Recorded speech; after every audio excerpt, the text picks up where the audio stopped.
जाती है और किसी की स्टेशन 2 दिन के बाद मंजिल सबकी वही है, आखिरी स्टॉपेज सबका वही है। और इसीलिए अल्लाह तबारक व तआला ने जनाब मोहम्मद रसूलुल्लाह सल्लल्लाहु अलैहि वसल्लम को मुखातब करते हुए फरमाया था, वलल आखिरतु खैरुल लक मिनल ऊला। ऐ मोहम्मद सल्लल्लाहु अलैहि वसल्लम, आपके लिए आखिरत की जिंदगी दुनिया की जिंदगी से बेहतर है। हदीस की किताबें अगर हम और आप पढ़ें और उसका मुताला करें तो बहुत सी जगहों पर आपको ये मिलेगा कि आखिरत की जिंदगी के मद्दे मुकाबिल दुनियावी जिंदगी की हैसियत सिर्फ समंदर में डाली गई उस सुई के बराबर है जो सुई समंदर में डालने के बाद अपने साथ जो पानी का कतरा लेकर उठती है। यह है दुनियावी जिंदगी। और इस दुनियावी जिंदगी के मद्दे मुकाबिल समंदर जो जिससे तशबीह मैं दे रहा हूं वो है आखिरत की जिंदगी।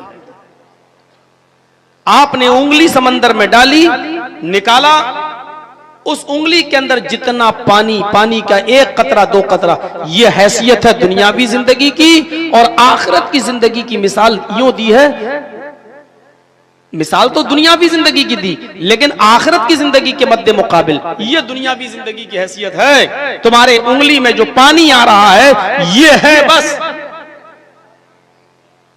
और इसीलिए तिर्मिज़ी अब्वाबुज़ ज़ुहद में जब आप पढ़ेंगे और उसकी स्टडी करेंगे तो वहां आपको ये जुमला मिलेगा कि सहाबी रसूल कह रहे हैं कि अल्लाह के रसूल, आप जिस चटाई पर सोए और सोकर उठे हैं, इस चटाई पर सोने की वजह से आपकी पीठ पर, आपकी कमर पर, आपकी बॉडी में, जिस्म में जो निशान पड़ गए हैं, ये सिर्फ इसलिए कि ये बिस्तर अच्छा नहीं है, ये चटाई पर आप लेटे हैं। हम आपके लिए नरम गरम बिस्तर का इंतजाम करेंगे। लबित्तखज़ना लका वितान या रसूल अल्लाह, अल्लाह के रसूल, क्या हम आपके लिए नरम गरम बिस्तर न बनाएं? क्या हम आपके लिए नरम गरम बिस्तर का इंतजाम न कर दें? तो अल्लाह के नबी जनाब मोहम्मद रसूलुल्लाह सल्लल्लाहु अलैहि वसल्लम ने उस पूछने वाले सहाबी को जो एग्जाम्पल दी, जो मिसाल दी, वो गौर कीजिए। क्या है इस दुनिया में मेरे लिए, और क्यों मैं तुमको कहूं कि मेरे लिए नरम गरम बिस्तर का इंतजाम कीजिए।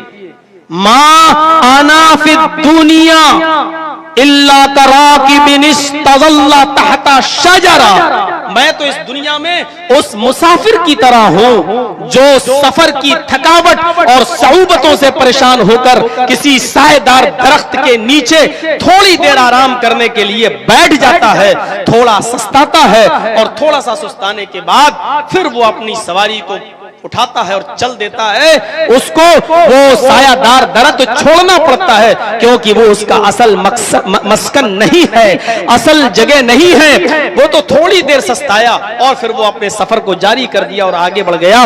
जैसे एक मुसाफिर किसी सायेदार दरख्त के नीचे हमेशा नहीं बैठा रहता, मुझे भी इस दुनिया के अंदर हमेशा नहीं रहना है। मा अना फिद दुनिया इल्ला कराकिबिन इस्तज़ल्ला तहता शजरा, मैं तो बस उस मुसाफिर की तरह हूं जैसे उस मुसाफिर को जाना होता है, मुझे भी इस दुनिया से जाना है। बल्कि एक हदीस के अंदर तो अल्लाह के रसूल सल्लल्लाहु अलैहि वसल्लम ने हजरत उमर फारूक को जवाब दिया था, जब हजरत उमर ने कहा था ये यहूद व नसारा तो नरम गरम बिस्तर पर आराम करें और सोएं, और हमारा पैगंबर, हमारा नबी चटाइयों पर और खुरदुरे बिस्तरों पर आराम करे, खजूर की पत्तों की बनी हुई चटाई पर सोए और हमारे नबी की ये जिस्म पर दाग पड़ जाए, तो उस अल्लाह के नबी, हम आपके लिए नरम गरम बिस्तर का इंतजाम करेंगे। तो आपने उनसे जो जुमले कहे थे वो जुमले ये थे, आए उमर लहुम फिद दुनिया व लना फिल आखिरा, ये सारी चीजें इन काफिरों के लिए, यहूदो नसारा के लिए इस दुनिया में है और हमारे लिए आखिरत में, यानी फिक्र आखिरत। ये सहाबा किराम के अंदर भी आपने भरी और एक मैसेज देने की कोशिश की है कि ये सारी इसका ये मतलब नहीं है कि अब तो आप बाहर से बुलाए हुए सारे मौलवियों को अब खजूर के पत्तों की चटाई पे सुलाएं और शुरुआत मौलाना जर्जीस से करें, तूने तकरीर की थी, तू लेट इस पर। इसका यह मतलब नहीं है मेरे भाइयों, फिक्र आखिरत एक एहसास दिलाया जा रहा है कि देखिए हमको क्या है, आए उमर तुम क्यों ऐसी चीज की जिद कर रहे हो, क्यों ऐसी चीज की जिद कर रहे हो। और वो मंजर उठाइए, वो मंजर जिसको इब्न क़य्यिम अल-जौज़ी रहमतुल्लाह अलैह ने नकल किया ज़ादुल मआद के अंदर कि हजरत आयशा जो चटाई या जो बिस्तर बिछाती थी, बस एक रात उन्होंने दोहरा कर दिया, उसको डबल कर दिया। जैसे ये बिछाती थी सिंगल, उसको डबल कर दिया। नबी अकरम सल्लल्लाहु अलैहि वसल्लम की आंख फजर में खुली और तहज्जुद में नहीं खुल सकी। फजर की नमाज पढ़ने के बाद आए तो अर्ज किया, आयशा बड़े आराम की नींद आई, आज मेरी तहज्जुद छूट गई, क्या वजह है, तुमने कौन सा बिस्तर बिछाया था कि मुझे बड़ी अच्छी तरीके से नींद आ गई। तो फरमाया, आए अल्लाह के रसूल, आए मेरे सरताज, कोई नई चीज नहीं थी, वही बिस्तर मैंने बिछाया था, बस फर्क इतना था कि मैंने एक खेरे की जगह डबल कर दिया ताकि थोड़ा सा नर्म हो जाए। मैं उस बिस्तर पर लेट कर देखी तो चुभ रहा था वो बिस्तर, मैंने उसको थोड़ा सा नर्म करने के लिए उसको डबल कर दिया। तो अल्लाह के नबी सल्लल्लाहु अलैहि वसल्लम ने डांटते हुए कहा था, आयशा खबरदार, नहीं, जिस तरह वो बिस्तर तुम बिछाती हो बिछाती रहो, उसी तरह डबल मत करो। मैं नहीं चाहता हूं कि मुझे इतनी नींद आ जाए और इतना आराम से मैं सो जाऊं कि फिर रात को उठकर अपने रब को याद न कर सकूं, मैं अपने परवरदिगार की इबादत न कर सकूं, मैं अपने रूठे हुए रब को मना न सकूं। मुझे वही बिस्तर चाहिए जो पहले बिस्तर था। फिक्र आखिरत जोड़ रहे हैं।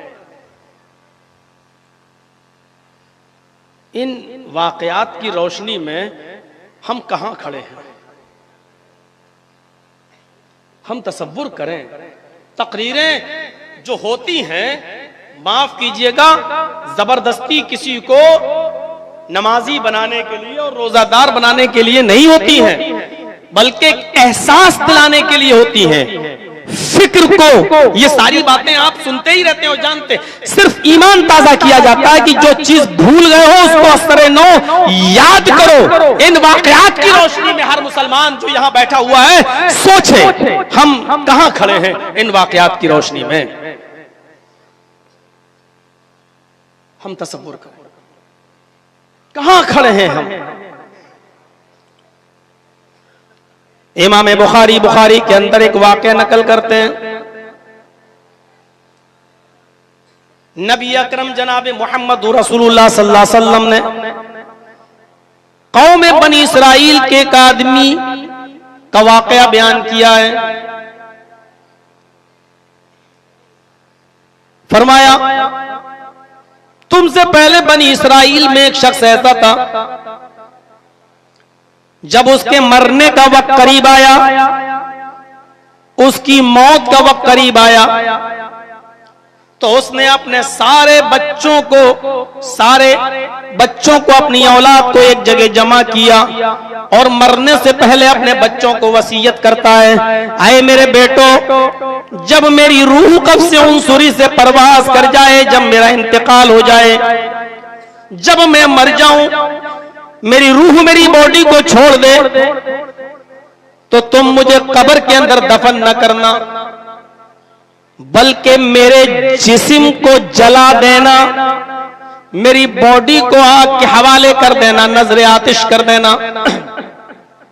और जब मेरी बॉडी जलकर कोयला बन जाए, राख बन जाए, तो आए मेरे बेटो, उस राख को भी एक जगह दफन न करना, बल्कि मेरी बॉडी की उस राख को कुछ हवा में उड़ा देना, कुछ पानी में डाल देना, कुछ को थोड़ी दूर ले जाकर फिर हवा में उड़ा देना, उसको अलग अलग जगह पर। देखो आए मेरे बेटो, आए मेरे बच्चों, अल्लाह ताला ने मरने के बाद इंसान को दोबारा जिंदा करने का वादा किया है। अगर उसने मेरी बॉडी के पार्ट्स को इकट्ठा करके अगर मुझे दोबारा जिंदा कर दिया, तो तुम जानते हो कि मैं कितना गुनाहगार हूं, कितना बड़ा पापी हूं, कितना बड़ा जालिम हूं। मेरी लाश को अगर उसने इकट्ठा करके, पार्ट्स को इकट्ठा करके अगर दोबारा जिंदा कर दिया, तो फिर मेरी शामत, मेरा क्या हाल होगा, ये तुम अच्छी अच्छी तरीके से जानते हो, इसलिए मेरी बॉडी को जला देना और राख को हवा में उड़ा देना और पानी के हवाले कर देना, ताकि अल्लाह ताला मेरी बॉडी के पार्ट्स को इकट्ठा न कर सके और दोबारा मैं जिंदा न हो सकूं। उस का इंतकाल हो जाता है, वक्त मौत पर वो आदमी मर जाता है। उसकी औलाद ने उसकी वसीयत के मुताबिक उसकी बॉडी को जला दिया। जलाने के बाद उसकी बॉडी को हवा के हवाले कर दिया, कुछ पानी में डाल दिया, इधर उधर बिखेर दिया। आगे जुमले सुनो और किसी ऐसी वैसी किताब के नहीं, बुखारी शरीफ के अल्फाज हैं। अल्लाह के नबी जनाब मोहम्मद रसूलुल्लाह सल्लल्लाहु अलैहि वसल्लम फरमाते हैं कि अल्लाह ताला ने उसके जिस्म के अज्जा को हुक्म दिया कि एक जगह इकट्ठा हो जा। वो एक जगह इकट्ठा हो जाता है, सारे जिस्म के अज्जा एक जगह इकट्ठे हो जाते हैं। इधर उधर जहां जहां उड़ के गए थे अल्लाह ने एक जगह इकट्ठा करने का हुक्म दिया, सब इकट्ठा हो जाते एक जगह। अल्लाह ने फिर हुक्म दिया जिंदा हो जा, वो आदमी जिंदा हो जाता है। यहां देखने की चीज है, गुनाहगार था, पापी था, जालिम था, बहुत ही ज्यादा। लेकिन अल्लाह तबारक व तआला ने उससे पूछा, तुझे ऐसा करने पर किस चीज ने उभारा? तूने अपनी औलाद को ऐसी वसीयत करने का हुक्म क्यों दिया? ऐसी वसीयत क्यों की और ऐसा करने का हुक्म क्यों दिया? वो शख्स क्या कहता है, आय अल्लाह तेरे डर से, तेरे खौफ से, आय अल्लाह तेरे डर से, तेरे खौफ से कहीं मेरी बॉडी के अज्जा जमा न हो जाए। मैं बहुत बड़ा गुनाहगार था, इसलिए मैंने सोचा कि अगर अपने गुनाहों की पादाश में अगर तूने दोबारा जिंदा कर दिया तो फिर मेरा ठिकाना बहुत बुरा होगा। अल्लाह रब्बुल आलमीन ने फरमाया मेरा बंदा बिल्कुल ठीक बोलता है, उसने ऐसा जो किया वो मेरे खौफ की वजह से, मेरे डर की वजह से। यहां अल्लाह के नबी फरमाते कि फिक्र आखिरत की वजह से, उसके खौफ खुदा की वजह से, खौफ अल्लाह की वजह से, खौफ इलाही की वजह से अल्लाह ताला ने उसको बख्श दिया, अल्लाह ताला ने उसको जन्नत का मुस्तहिक बना दिया। ये फिक्र आखिरत ही तो थी। जिंदगी भर बुराई करता रहा, जिंदगी भर गुनाह करता रहा, जिंदगी भर याशी और मक्कारी में उसने अपनी जिंदगी गुजारी, लेकिन फिक्र आखिरत उसके दिल में जाग गया और उसने तसव्वुर किया कि अगर मैं मर गया और मरने के बाद मेरी बॉडी के पार्ट्स को अगर एक जगह इकट्ठा करके मुझे दोबारा जिंदा कर दिया तो हम कहां होंगे? मेरा रब ने अगर कादिर हो गया मुझे दोबारा जिंदा करने पर तो मुझे कितना अजाब होगा। तो उसने फिक्र आखिरत की वजह से और इस खौफ की वजह से अपने बच्चों को अपनी बॉडी को जला देने का हुक्म दिया। लेकिन इमाम कायनात का फरमान है कि उसको भी जिंदा कर दिया। अल्लाह ने उसकी बिखरी हुई राख को और समंदर में बही हुई राख को भी इकट्ठा करने का हुक्म दिया। वो इकट्ठा हो गई, फरिश्ते लेकर आए और अल्लाह ने हुक्म दिया जिंदा हो जा, और वो जिंदा हो गया। फिर अल्लाह ने पूछा ऐसा करने पर तुझे किस चीज ने उबारा? उसने कहा तेरे खौफ ने। अल्लाह ने उसको बख्श दिया। अब आप ये ना सोचना कि उसने आखिरी वक्त में किया तो हम भी आखिरी वक्त में कर लेंगे। हमारे यहां सबसे बड़ा तसव्वुर यही है कि नौजवानी तो गुजर जाती है पूरी फेसबुक पर, व्हाट्सएप पर। कभी कभी मैं किसी जलसे में जाऊं बिहार बंगाल और रात में 2 बजे नंबर आता है, वहां पूरी रात जलसे चलते हैं। अब 2 बजे नंबर आ रहा, तब तक मैं जाग रहा हूं, कुछ देख रहा हूं, तो कितने लोग रात के 2-2 बजे ऑनलाइन हैं। क्या कर रहे हैं इनसे पूछो। चलो हमारे यहां तो जलसा हो रहा है, जो लोग जलसे में आए, कोई बंबई का है, कोई भोपाल का है, कोई कानपुर का है, कोई लखनऊ का है, और तसव्वुर देखो ऑनलाइन। बताइए रात के 2 बजे 3 बजे क्या कर रहे हैं, कौन सी चीज में? तो जवानी तो हमारी गुजर जाती है इस चीज में, और जब बुढ़ापा आया, थोड़ा सा अधेड़ उम्र हुई, मौलाना बच्चे बच्चियों की शादी कर दी, निपट गए। अब क्या होगा? अब हज करें। अब हज करने कब गया? जब चौथी बेटी थी उसकी भी शादी कर दी, तब 5वीं बेटी थी उसकी भी शादी कर दी। अब सबसे फारिग हो गए। अब मौलाना साहब अल्लाह ही अल्लाह करना है। अब तो गए और बेचारे हज करके आए, और हज करने के बाद अब मस्जिद का रुख देख रहे हैं। और इससे पहले जो 55 साल और 50 साल की जो उम्र गुजार दी, वो अरे मौलाना वो तो चली गई जो चली गई। इन्नमल अमालु बिल खवातीम, अल्लाह ताला ने, अल्लाह के नबी ने फरमाया उम्र अमाल का दारो मदार तो आखिरी उम्र से होता है। अब आखिरी उम्र में तो हम अच्छा, लेकिन उस चीज का क्या किया जाए कि हम नौजवानी के अंदर बाइक और मोटरसाइकिल से हम जा रहे हैं, अचानक गाड़ी फिसली और वहां से ट्रक आ गया और वो चढ़ गया मेरे ऊपर, और 18 साल का और 20 साल का वो जवान लड़का उसी वक्त मर गया। उससे पूछो मेरे भाइयों कि ये अचानक क्यों मरा? अरे ये क्या बात है, आप कैसा सवाल कर रहे हैं, अचानक क्यों मरा? अरे मौत लिखी थी। तो इसका क्या किया जाए? आप 60 और 70 साल का वेट कर रहे हैं, ये तो कभी भी आ सकती है। आपके इलाके ही के थे डॉक्टर रजाउल्लाह मोहम्मद इदरीस रहमतुल्लाह, अल्लाह उनकी कब्र को नूर से भर दे और करवट करवट चैन सुकून राहत नसीब फरमाए। कौन जानता था कि बंबई की दीन रहमत कॉन्फ्रेंस में शिरकत करेंगे और करने के बाद वो वापस अपने घर भी नहीं आ सकेंगे। क़ज़ा और क़द्र के मौजू पर उनको गुफ्तगू करने का मौका मिलेगा और वो तकदीर के मौजू पर अपने मौजू का हक अदा करेंगे और उसी जगह पर उनकी भी कदर आ जाएगी, उनकी भी क़ज़ा होगी और उसी जगह अल्लाह ताला उनको भी अपने पास बुला लेगा। कौन जानता था? और इल्म का इतना बड़ा समंदर जो जमाते, हम कम से कम इतना तो हम कह सकते हैं कि जो जमाते अहले हदीस के अंदर एक ऐसी खला है जिसका पुर होना कितना मुश्किल है, इसका एहसास हम उलमा ही समझ सकते हैं। मेरे प्यारे साथियों, मैं कहना ये चाहता हूं कि क़ज़ा और क़द्र क्या है, मौत का क्या ठीक है, कब आ जाए, और जिस मामले में जहां अल्लाह का हुक्म चलता हो वहां हम क्या कर सकते हैं सिवाय दुआ करने की कि अल्लाह रब्बुल आलमीन उनको जन्नतुल फिरदौस के अंदर आला मकाम अता फरमाए। मेरे प्यारे साथियों, मैं यही आपको एक एहसास दिलाना चाहता हूं कि हम किस चीज का इंतजार कर रहे हैं, किस चीज का। हम जरा तसव्वुर करें और देखें वो कौन सा, ये क्या चीज थी। हजरत अबू बकर सिद्दीक का गुलाम रोजाना कुछ कमा कर लाता था और हदीस के मुताबिक गुलाम की मेहनत और कमाई का जो समरा होता है, जो कीमत होती है, उसका मालिक यूज कर सकता है, जायज है उसके लिए। वो हजरत अबू बकर सिद्दीक को कुछ कमा कर लाता था और अपने मालिक को खिलाता था। लेकिन रोजाना अबू बकर सिद्दीक उससे पूछा करते थे कि ये बताओ ये कहां से लाए हो। अगर एतबार होता था, जान जाते थे कि हलाल है तो खाते थे, और पता चल जाता था कि नहीं नहीं ये गलत तरीके से कमा कर लाया तो नहीं। एक दिन अबू बकर सिद्दीक को काफी भूख लगी है, ये रोजाना हलाल कमाई करके लाता था और अबू बकर सिद्दीक को खिला दिया करता था और आप बड़े शौक से खा लेते थे। एक दिन काफी भूखे थे, गुलाम कुछ खजूरें लेके आया और अपने मालिक के सामने रख दिया हजरत अबू बकर सिद्दीक के।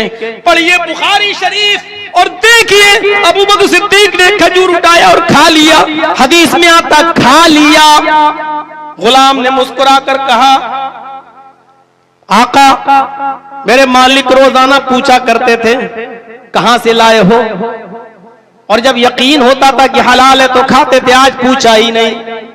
इन्होंने भी मुस्कुराकर जवाब दिया कि रोजाना तुम हलाल ही खिलाते थे तो आज भी हलाल ही लेके आए होगे। इसने कहा आज ही तो हलाल नहीं था, है? सच बताओ कहां से लाए हो। तकहनतो के अल्फाज हैं बुखारी के अंदर, मैंने कहानत गढ़ी थी, मैंने कहानत गढ़ी थी। अल्लाह एहसान इलाही ज़हीर के जुमलों में मैंने एक आदमी से झूठ बोला था, उसकी बीवी उसके साथ जा रही थी, उसका पेट बड़ा था, हामिला थी। मैंने अपने उस आदमी ने अपने दोस्त से यूं कह दिया, माशाअल्लाह तुम्हारी बीवी बहुत जल्दी एक लड़का पैदा करेगी, तुम्हारी बीवी को बेटा होगा। इस आदमी ने कहा कि तुम्हें कैसे मालूम कि बेटा होगा। हाँ, मैं तो लड़की की चाल से पहचान लेता हूं कि लड़की होगी कि लड़का होगा, मैं बहुत पहुंचा हुआ हूं। इत्तेफाक से उसको लड़का ही हुआ। आए अबू बकर सिद्दीक, आए मेरे मालिक, आए मेरे आका।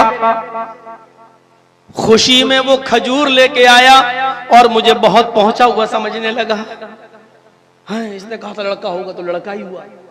और ये खजूर उसने मुझे दी। अबू बकर सिद्दीक रज़ी अल्लाह ताला अन्हु फरमाते पानी लाओ। ये क्या चीज थी?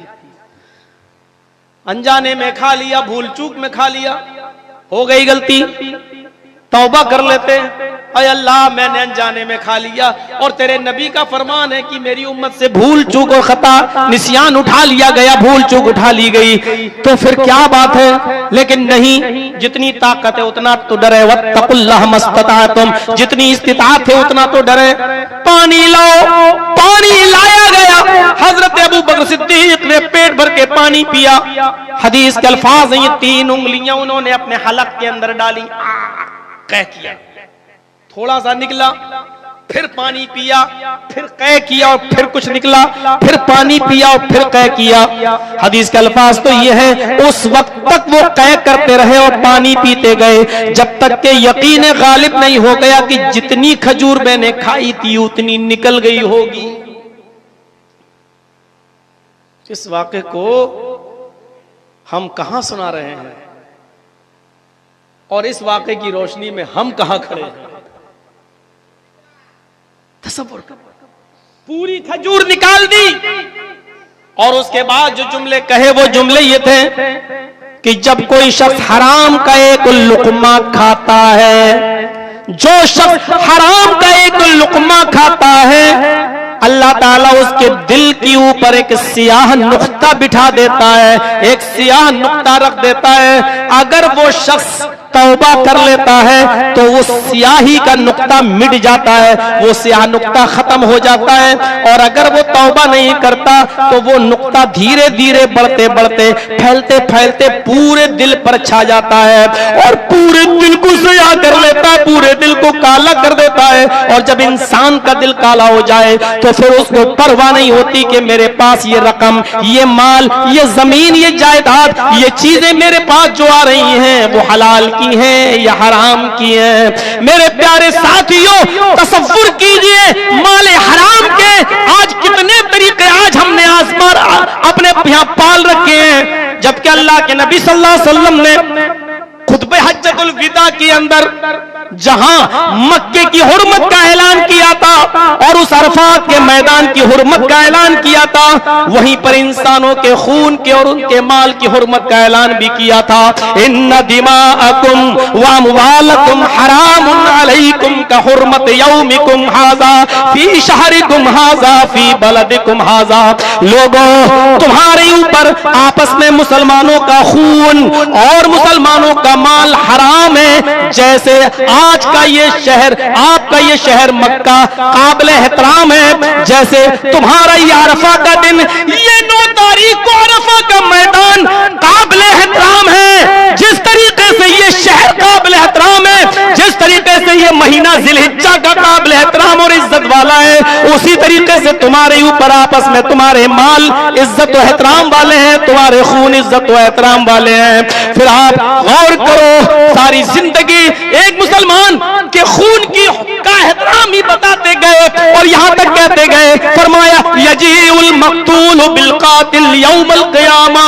ओ लोगों, दुनिया में अगर तुमने किसी एक मुसलमान को भी नाहक मारा होगा, कत्ल किया होगा, तो ये मक्तूल क़यामत के दिन, ये मक्तूल क़यामत के दिन अपने कातिल को तलाश करेगा, ढूंढेगा और उसको पकड़कर नासियतुहु व रासुहु बियदिही, उस आदमी की, उस कातिल की पेशानी के बाल, उसका सर इस मक्तूल के हाथ में होगा, ये खींच कर लाएगा हत्ता युदनियहु मिनल अर्श, और अल्लाह ताला के अर्श के पास लाकर खड़ा कर देगा, अल्लाह ताला के पास खड़ा कर देगा।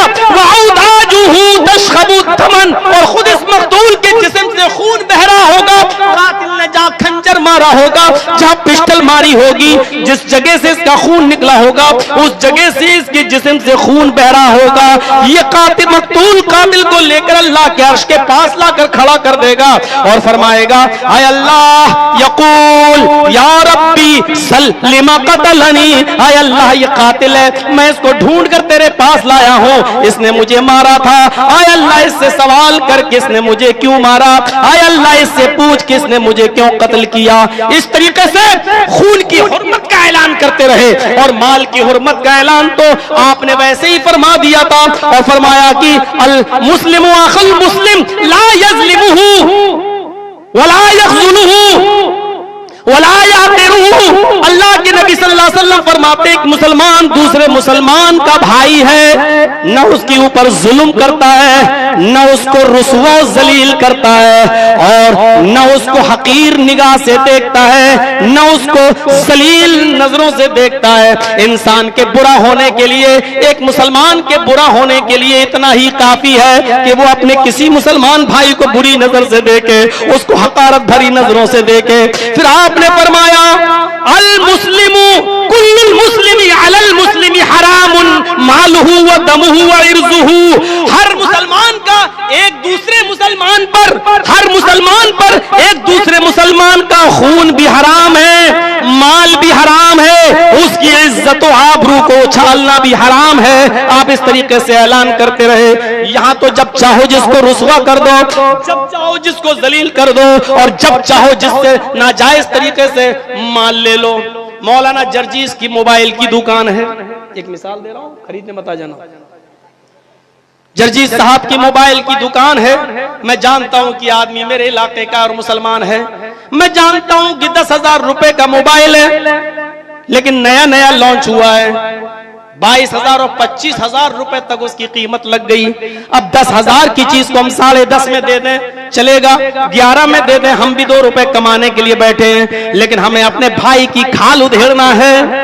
नया नया लॉन्च हुआ है, 10,000 का मैंने लिया है, हम उसको 25,000 की टोपी पहना देते हैं। ये माल भी आपका नाजायज तरीके से है जो आप खा रहे हैं। जर्जीस साहब के पास मोबाइल सबलवाने आते हैं आप, मैं जानता हूं कि 500 रुपए में सबल सकता है, लेकिन हमने आपको कमियां बता दी, इसमें ये कमी है, इसकी ये चीज डैमेज हो गई है, ये सब बदली जाएगी और इसमें खर्चा 3,000 रुपए का आएगा। आप जानते नहीं है मोबाइल से नापलद है, 500 रुपए की चीज का 3,000 बता दिया और आपने दे दिया, उसको कर दिया सही। ये तरीका भी आपका नाजायज है, ये तरीका भी आपका नाजायज है।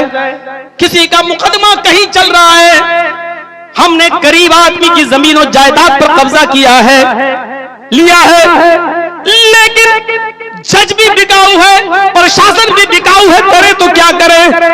उस गरीब आदमी के पास इतना रिश्वत देने को नहीं है कि वो अपनी जमीन जायज तरीके से ले सके, और जितनी रिश्वत उसको देना पड़ रही है उतने की तो जमीन भी नहीं है। और इस आदमी के शोर से ताकत है, पावरफुल है, इसने 1,00,000-2 लाख रुपए रिश्वत देकर उस जमीन को अपने नाम फैसला अपने हक में करा लिया।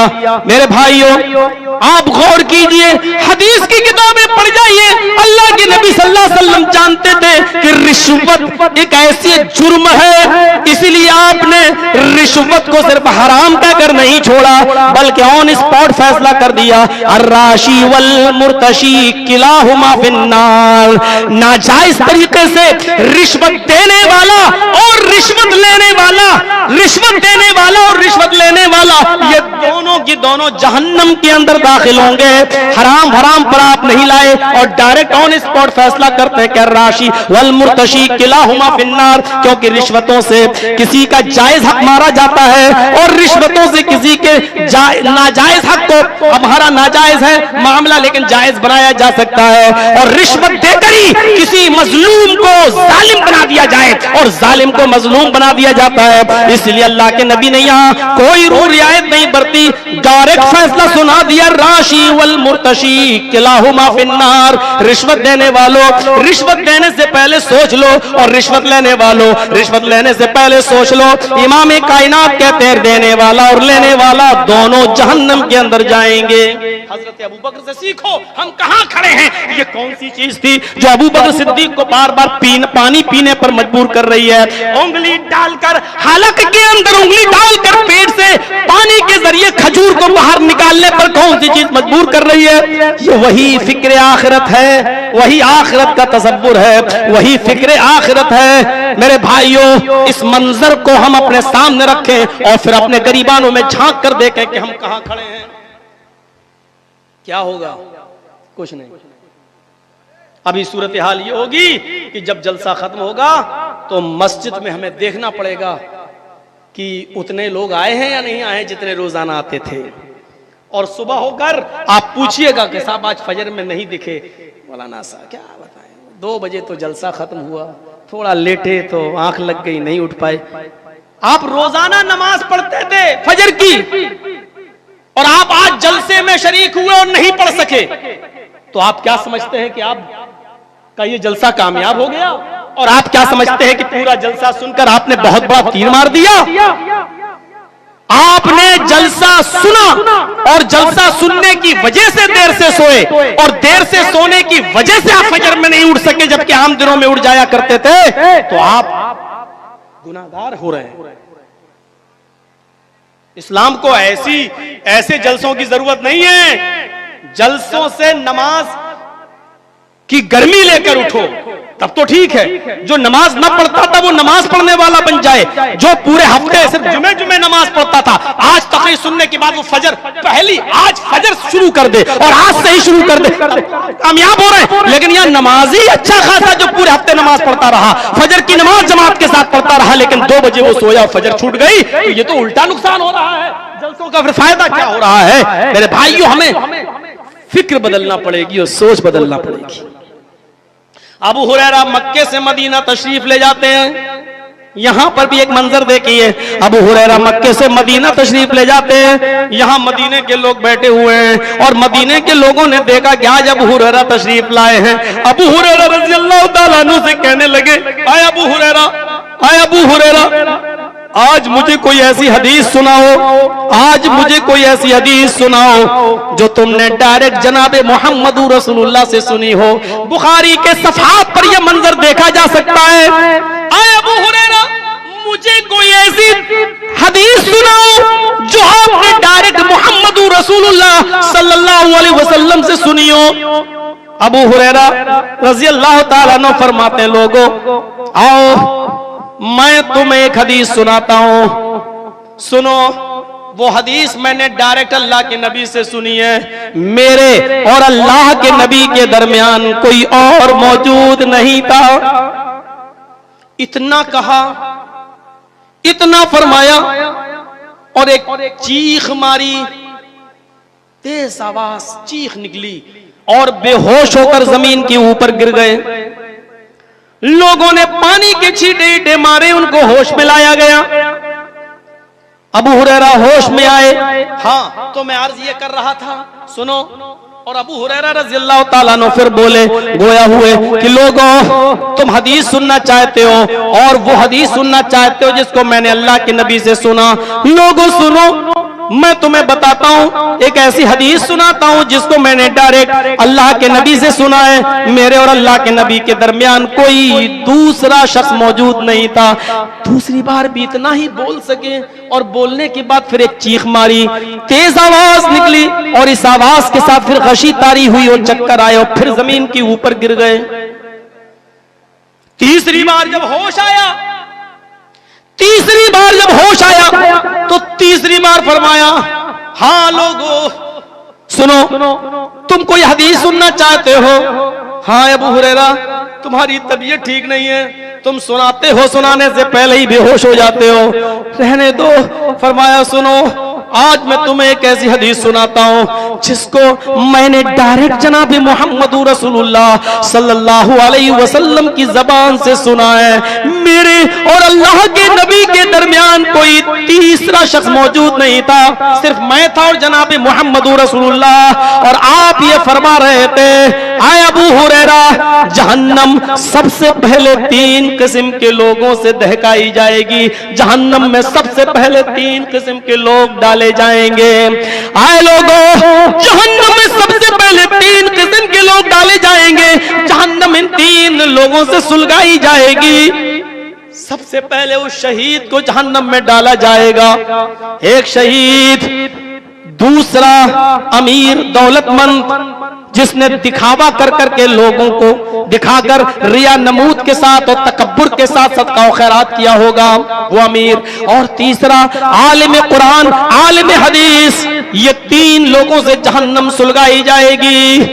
आए अबू हुरैरा, उस शहीद ने अपनी जान तो दी होगी, उसने अपनी गले पर गर्दन पर तलवार तो चलवाई होगी, उसने अपना पेट तो फड़वाया होगा, मैदान जंग में जवां मर्दी से लड़ा तो होगा, उसने कुश्तों की कुश्ते बहाए तो होंगे, काफिरों को मार मार के उनके लाइनें सफेद तो बिछाई होंगी, लेकिन उसने रज़ा इलाही के लिए नहीं, एलाए कलिमतुल्लाह के लिए ऐसा नहीं किया होगा, बल्कि उसने ऐसा इसलिए किया होगा, कुश्तों के कुश्ते इसलिए बहाए होंगे ताकि लोगों से बहुत बड़ा बहादुर कहें, जवां मर्द कहें, तीरंदाज कहें। रिया और नमूद उसके अंदर थी, इसलिए अल्लाह ताला इस शहीद को जहन्नम के अंदर डालेगा, क्योंकि इसने एलाए कलिमतुल्लाह के लिए जंग नहीं लड़ी है। इस शहीद को जहन्नम में डाला जाएगा। दूसरे नंबर पर उस अमीर को जहन्नम में डाला जाएगा जिसने दिखावा कर करके लोगों में सदका और ज़कात और खैरात किया होगा। लो मैं इतना दे रहा हूं, मेरे पड़ोसी ने 10,000 दिया, मैं 15 दे रहा हूं। अच्छा उसने 15 दिया तो मैं 20 दे रहा हूं। मेरे भाइयों तसव्वुर कीजिए आप, अबू हुरैरा फरमाते हैं कि ऐसे शख्स को भी जहन्नम में डाल दिया जाएगा। फिर फरमाया लोगों, अल्लाह के नबी जब ये हदीस बयान कर रहे थे तो मैं नबी अकरम के पास मौजूद था, मेरे और नबी के दरमियान कोई तीसरा शख्स मौजूद नहीं था। आपने तीसरी चीज फरमाई, आलिम कुरान आलिम हदीस को जहन्नम में डाला जाएगा इसलिए कि उसने लोगों को दिखाने के लिए और अपना फन लोगों पर जाहिर करने के लिए तकब्बुर के साथ उसने लोगों को प्रचार किया होगा, दावत और तबलीग की होगी। इसलिए नहीं कि लोग बाअमल बन जाएं, इसलिए नहीं कि अल्लाह की हम मुझे इस दावत और तबलीग का सवाब दिया जाए, बल्कि इसलिए कि लोग उसे बहुत बड़ा मुकर्रिर कहें, बहुत बड़ा खतीब कहें, बहुत बड़ा राइटर कहें, मुसन्निफ कहें, बहुत बड़ा मुदर्रिस कहें। इसलिए ये रिया नमूद उसके अंदर आई, इसलिए वो जहन्नम में डाला जाएगा। और मैं बार बार बेहोश होकर जमीन के ऊपर इसलिए गिर रहा हूं कि तुम लोगों में सबसे ज्यादा नबी से हदीस के मुतालिक सवाल जवाब मैं ही करता हूं और नबी की हदीसें मैं ही पहुंचाता हूं। लोगों मुझे डर लगता है कि कहीं अबू हुरैरा भी कयामत के दिन उसी सफ में खड़ा ना कर दिए जाएं, मुझसे भी उसी सफ में खड़ा ना कर दिया जाए। अल्लाह ताला मेरे दिल के अंदर भी रिया नमूद पैदा ना फरमा दे। मेरे भाइयों जब तीसरी मर्तबा अबू हुरैरा रज़ियल्लाहु ताला अन्हु ने ये जुमले अदा किए तो फिर यहां जुमले अदा करने के बाद फिर एक चीख मारी और तीसरी बार भी बेहोश होकर जमीन के ऊपर गिर गए। ये कौन सी चीज थी? हो गई तबलीग। एक हदीस सुनाई अबू हुरैरा ने, पूरे मजमे ने उसी एक तकरीर को सुन लिया, एक हदीस को सुन लिया। ये नौटंकियां, ये ड्रामे हमारे यहां होते हैं। फजर तक जलसे चलेंगे, 2 बजे तक चलेंगे, 1 बजे तक चलेगा, 3 घंटा बोलिएगा, 2 घंटा बोलिएगा, 4 घंटा बोलिएगा, ये हमारे यहां चलता है। वहां ना कोई प्रेशर था, ना कोई दबाव था, वहां था तो इखलास था, बोलने वाला भी मुखलिस था और सुनने वाले भी मुखलिस थे। और तसव्वुर कीजिए कि अबू हुरैरा रज़ियल्लाहु ताला अन्हु, नऊज़ु बिल्लाह, यहां बैठे हुए जितने मुसलमान हैं, क्या ये तसव्वुर कर सकते हैं कि अबू हुरैरा के अंदर भी तकब्बुर आ सकता है? क्या वो भी घमंड में सबसे ज्यादा हदीसें उन्होंने सुनाई, उनको तकब्बुर था? नऊज़ु बिल्लाह, हमारी जबान कट के गिर जाए अगर अबू हुरैरा रज़ियल्लाहु ताला अन्हु के बारे में हम ऐसा जानबूझकर सोच भी लें। लेकिन फिक्र आखिरत क्या थी, डर क्या था और आखिरत का तसव्वुर क्या था? लोगों तो मैं सबसे ज्यादा हदीसों को बयान करने वाला मैं ही हूं, हदीसों को पूछने वाला मैं हूं, नबी अकरम से सवाल जवाब करने वाला मैं हूं और सवाल जवाब करके मैं ही तुमको सबसे पहले बताता हूं। मुझे डर लगता है कहीं उस सफ में मुझे खड़ा न कर दिया जाए, ऐसा ना हो कि अल्लाह ताला कयामत के दिन ये ना कह दे कि अबू हुरैरा तूने सबसे ज्यादा इसलिए बयान की हदीस है कि ताकि लोग तुझे बहुत बड़ा हदीसों का बयान करने वाला कह जाओ जहन्नम के अंदर। तीसरी बार चीख मारते हैं और बेहोश होकर जमीन के ऊपर गिर जाते हैं। सहाबा का कि फिक्र आखिरत ये और हदीस बयान करने से पहले उन्होंने एक मंजर ये बांधा और इन वाकयात की रोशनी में हम कहां खड़े हैं। हम नहीं कह रहे हैं कि हम वैसा बन पाएंगे, लेकिन हम ये तो सोचें कि इन वाकयात की रोशनी में हम कहां खड़े हैं और कैसे लग रहे हैं। हमारे अंदर कितनी फिक्र आखिरत है, कितनी फिक्र आखिरत। जो सूरत हाल है आप देखिए, फिक्र आखिरत कहां है, क्या है। उलमा के सामने बीड़ियां पी जाने लगे, सिगरेट पी जाने लगे। और जब पूछा जाए कि भाई बड़े बड़े उलमा यहां बैठे हैं और तुम बड़ी बेअदबी कर रहे हो, तो आप बीड़ी भी पीते जाए, हंस के कहें कि बड़े बड़े मौलवी भी पीते हैं, हमने पी लिया तो क्या है। ये आपका जवाब रॉन्ग है। आपने मॉडल या आइडियल उलमा को बनाया है। इस्लाम शुरू से कह रहा है कि उलमा आइडियल नहीं होते हैं, उलमा नमूना नहीं होते हैं। उलमा जो बयान कर रहे हैं किताब और सुन्नत की रोशनी में, उनको देखो। डॉक्टर जाकिर नाइक बार बार एक ही पैगाम देते रहे कि मुसलमानों को देखना है, अगर इस्लाम को देखना है तो मुसलमानों को मत देखो, कुरान और हदीस देखो। कुरान देखो, हदीस देखो। कुरान पढ़ोगे और हदीस समझोगे तो समझ में आएगा कि इस्लाम क्या है। मुसलमानों के हालात पर नजर डालोगे और इस्लाम को समझने के लिए मुसलमानों को देखोगे तो तुम कभी भी इस्लाम की सदाकत तक नहीं पहुंच पाओगे। बकौल उस राइटर के जिसने पूरी दुनिया घूमी और पूरी दुनिया घूमने के बाद वो इस नतीजे पर पहुंचता है, उसने कहा मैंने इस्लाम का मुताला किया, यहूदियत का किया, ईसाइयत का किया, दुनिया में बड़े बड़े जितने मज़ाहिब है मैंने हर मजहब की स्टडी की। मैंने 35 साल मुताले में लगा दिया, अदियान का मुताला करने में सर्फ कर दिया। और अदियान का मुताला करने के बाद, मज़ाहिब का मुताला करने के बाद जब मैंने दुनिया की सैर की तो मैं इस नतीजे पे पहुंचा कि अगर कोई मुझसे ये कहे कि बताओ दुनिया का सबसे अच्छा मजहब कौन है, तो मैं कहूंगा कि वो इस्लाम है, मैं कहूंगा कि वो इस्लाम है। लेकिन अगर पूछने वाला ये पूछे कि पूरी दुनिया की तुमने सैर की तो ये बताओ दुनिया की तुम्हें सबसे बदतर कौम कौन सी नजर आई, तो मैं बरजस्ता ये कहूंगा कि सबसे बेहतर मजहब तो इस्लाम है, लेकिन दुनिया की बदतरीन कौमों में सबसे बदतर कोई कौम है तो वो कौम मुस्लिम है। मुझे उस राइटर के इस आइडियोलॉजी पर कोई एतराज नहीं है। उसने इस्लाम की तारीफ की है, इसलिए मुझे एतराज नहीं है। और बदतरीन कौम मुस्लिम बताई है, मुझे इस पर भी कोई एतराज नहीं है, क्योंकि जमहूरियत इसी का नाम है। सच्चाई सुनो और सच्चाई सुनने का जज्बा अपने अंदर पैदा करो। यही जमहूरियत है, यही सेकुलरिज्म है। कितने पर्चे मेरे पास आए और कितनी बातें सुबह से कही, जबकि मौजू मुझे दिया गया फिक्र आखिरत, लेकिन फिर भी कचो के मारे गए। मौलाना साहब ऐसा ऐसा माहौल है, क्या किया जाए। सिर्फ आपकी बस्ती का नहीं, यह माहौल अब तकरीबन हिंदुस्तान के हर शहर का हो चुका। मौलाना साहब हमारे यहाँ की लड़कियां कॉलेज में जाती हैं पढ़ने, आजमगढ़, सठियाओं, इधर उधर कहां,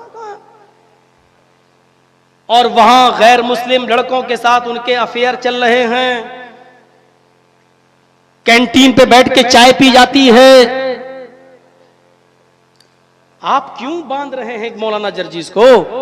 आपके इलाके की लड़कियां, आपने मौजू दिया होता बेपर्दगी, बेहयाई या इस्लाह मुआशरा, तो इस पर रोशनी डाली जाती। लेकिन यह सिर्फ सठियाओं का मामला नहीं है, आजमगढ़ का, मुबारकपुर का मामला नहीं है, यह अब हर शहर का एक रोना हो चुका है। मीडिया देखिए, आप सोशल मीडिया पे जाइए, बाकायदा प्लानिंग हो चुकी है कि इनके इतने इतने घरों की लड़कियों को अपने घर की बहू बनाना है। आप बैठे हैं, आप सोच रहे हैं ये दिन तो देखना थे, और क्यों नहीं देखेंगे? को एजुकेशन के जो नुकसानात मोहम्मद रसूलुल्लाह ने 1400 साल पहले बता दिए थे, आप कैसे आंख बंद करके बैठे रह सकते हैं? ये चीज तो इमाम कायनात ने 1400 साल पहले बता दी थी। ला यखलुअन्ना रजुलुन बिइम्रातिन, कोई भी मर्द किसी औरत के साथ अकेले तन्हाई में न गुफ्तगू करे और अकेले में न जाए। कोई लड़की घर से अकेले घर के दरवाजे को बाहर क्रॉस न करे, उसके साथ महरिम हो, शौहर हो या भाई हो या माँ बहन हो, अकेली वो सफर नहीं कर सकती है। यहाँ तो बाकायदा हमारी लड़कियां उन स्कूलों में और कॉलेजों में पढ़ रही हैं जहां लड़के और लड़कियां बैठकर एक साथ तालीम हासिल कर रहे हैं, और बाप अपनी बेटियों के हाथ में जब मोबाइल देगा, एंड्रॉइड मोबाइल देगा, फेसबुक और मैसेंजर और व्हाट्सएप चलाने वाला मोबाइल मोबाइल देगा तो ये दिन तो आप देखेंगे और देखना पड़ेगा, क्योंकि इन दिनों की पेशीन गोई मोहम्मद रसूलुल्लाह ने 1400 साल पहले कर दी थी। कहां खड़े हैं हम और किस जगह खड़े हैं? ऐसी स्कूलों में और ऐसी यूनिवर्सिटियों में पढ़ने वाली लड़कियां मुजरिम नहीं है, उनको ऐसी यूनिवर्सिटी में पढ़ाने वाले माँ बाप भी मुजरिम है और वो भाई भी मुजरिम है और बराबर के जुर्म में शरीक है। इनको नजरअंदाज नहीं किया जा सकता है। वो नस्लें कहां से पैदा हो? मुअत्ता पढ़ी है इमाम मालिक की, एक सहाबिया के घर में जब बच्चा पैदा होता है, वो जब पेशाब करता था तो उसकी मां उसकी शर्मगाह पर पानी का बर्तन डाल दिया करती थी। वो बच्चा जब पहला दिन हुआ, अपने पैरों के बल चलने के लायक हुआ और पहला दिन था चलने का, पहला दिन था, उस बच्चे को जब पेशाब लगा तो उसने छोटा सा पानी का मिट्टी का बर्तन लिया और ऐसे ही उठाया। वो छोटा सा बच्चा पानी का छोटा सा बर्तन ही उठा पाएगा, उसने पानी उसमें लिया और अपने आप जाने लगा। उसकी माँ उसको देख रही है, उस बच्चे ने जैसा तैसा पेशाब करना चाह कर लिया और पानी ऐसे ही अपने शर्मगाह पे डालने लगा जैसे उसकी माँ डालती थी। माँ ये मंजर देखकर मुस्कुरा रही है। मेरे भाइयों, माँ अपने आप को कामयाब समझ रही है कि मैं अपने मकसद में कामयाब हो गई, मैं जो तरबियत देना चाहती थी वो मैंने तरबियत दे दी। अब ये मेरा बच्चा जब बड़ा होगा तो अब इसको ये कहने की जरूरत नहीं कि बेटे पानी लेकर इस्तिंजा करने जाओ। ये बच्चा खुद पानी लेकर अब इस्तिंजा जाने लगा तो बड़ा होगा यही दिमाग उस पे उसके बैठेगा और बचपन में पढ़ाई हुई चीजें और सिखाई हुई चीजें बच्चों के जहन पर ऐसे नक्श हो जाती हैं जो मिटने का नाम नहीं लेती हैं।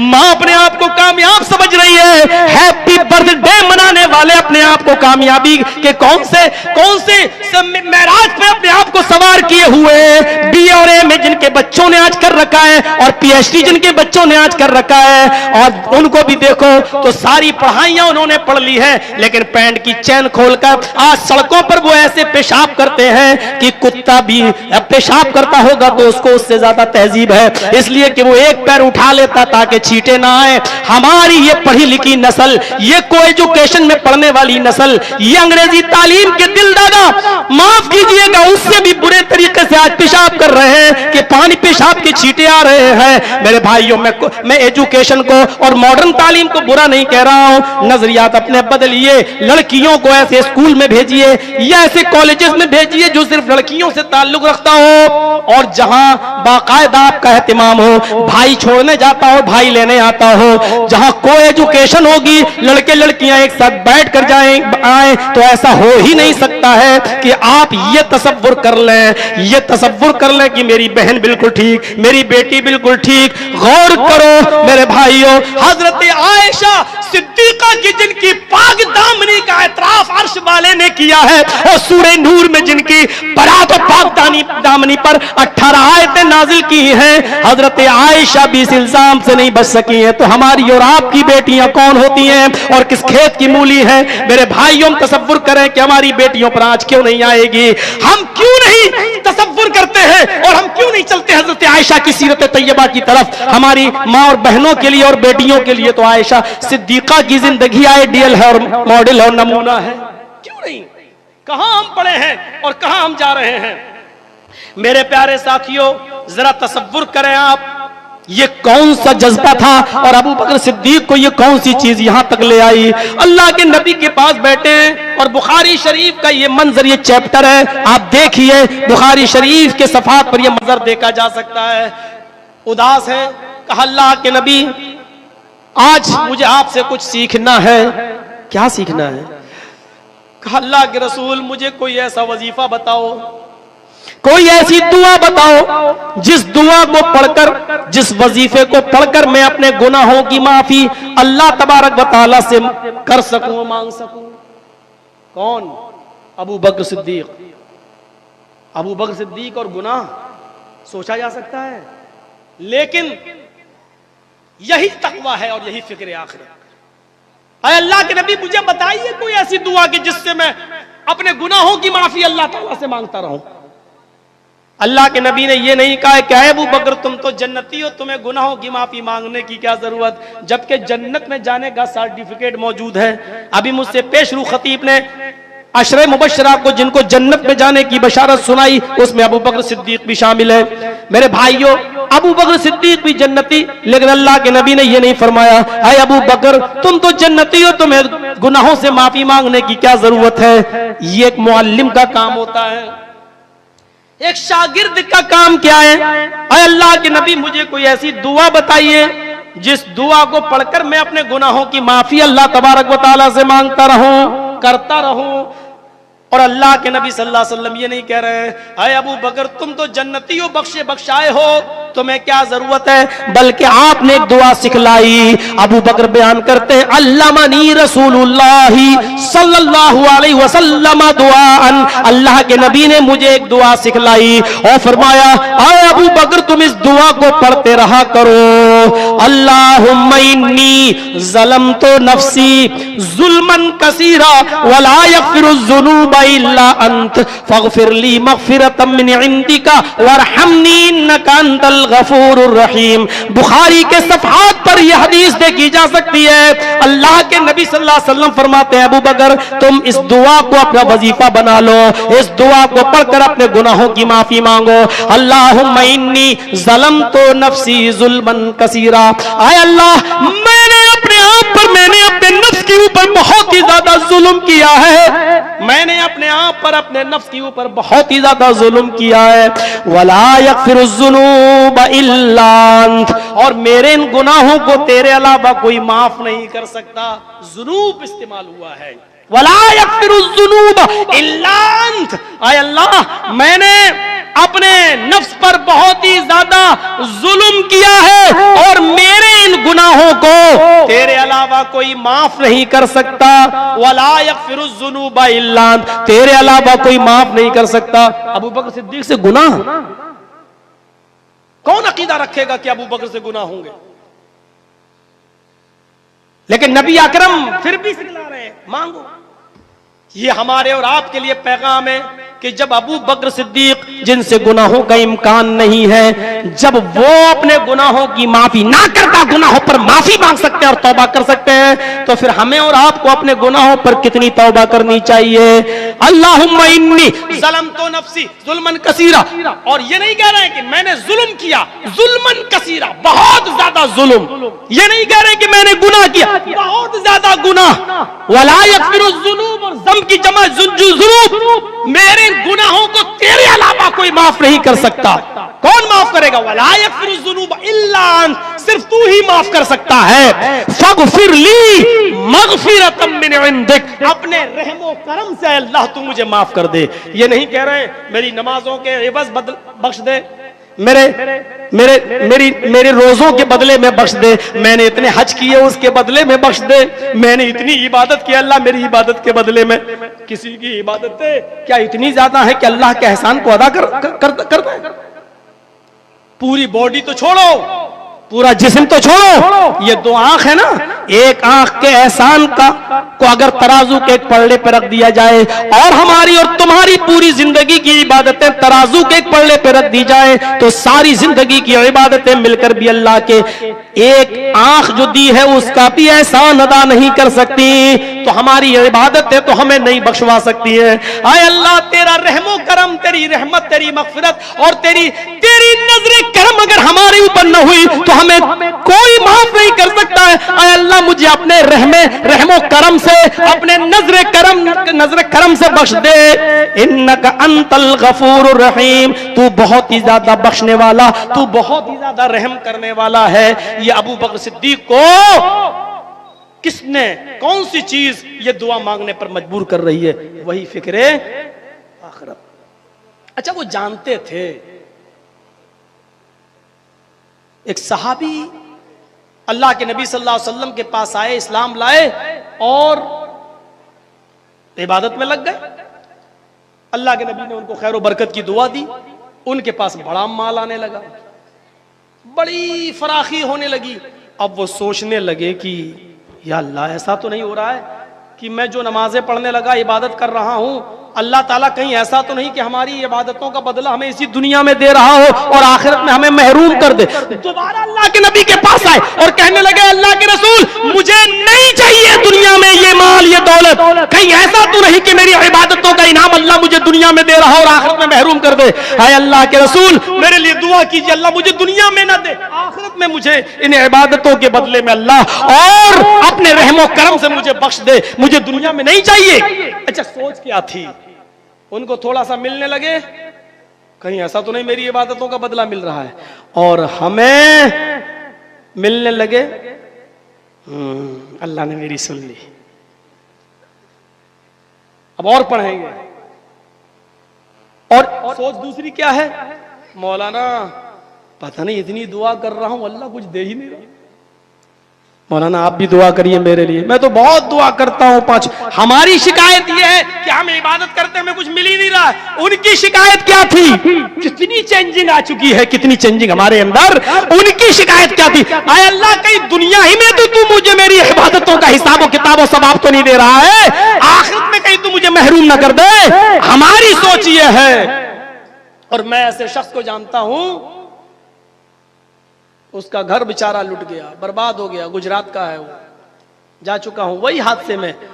और जब मैं गया तो मैंने कहा भाई पहले तो तुम 5 टाइम की नमाज पढ़ते थे, नहीं पढ़ता हूं। मैंने सवाल भी नहीं किया, मैंने कहा यार तुम तो बहुत प्रोग्राम कराते थे मेरे, नहीं कराऊंगा। मैंने कहा यार बौखला क्यों रहे हो, क्या बात है। बस ऐसे ही मौलाना साहब आइए चाय पीजिए। और उसने अल्लाह उसको माफ करे, उसने कहा कि अब ये अल्लाह वल्लाह की बातें स्टेज पे करना हमारे पास मत करना। और ये वो शख्स था जिसने उंगली पकड़ पकड़ कर मुझे स्टेज पे ले गया और प्रोग्राम कराए मेरे। क्यों कहने लगा इतना बड़ा हादसा, मैं नमाज पढ़ता था, तहज्जुद भी पढ़ता था, क्या किया अल्लाह ने, पूरा घर, मेरी बीवी मारी गई, मेरे बच्चे मारे गए, मेरी लड़कियों के साथ रेप हुए, चोरी हिफाजत की अल्लाह ने। दिमाग घूम गया उसका, दिमाग घूम गया उसका, जहन चला गया इस तरफ।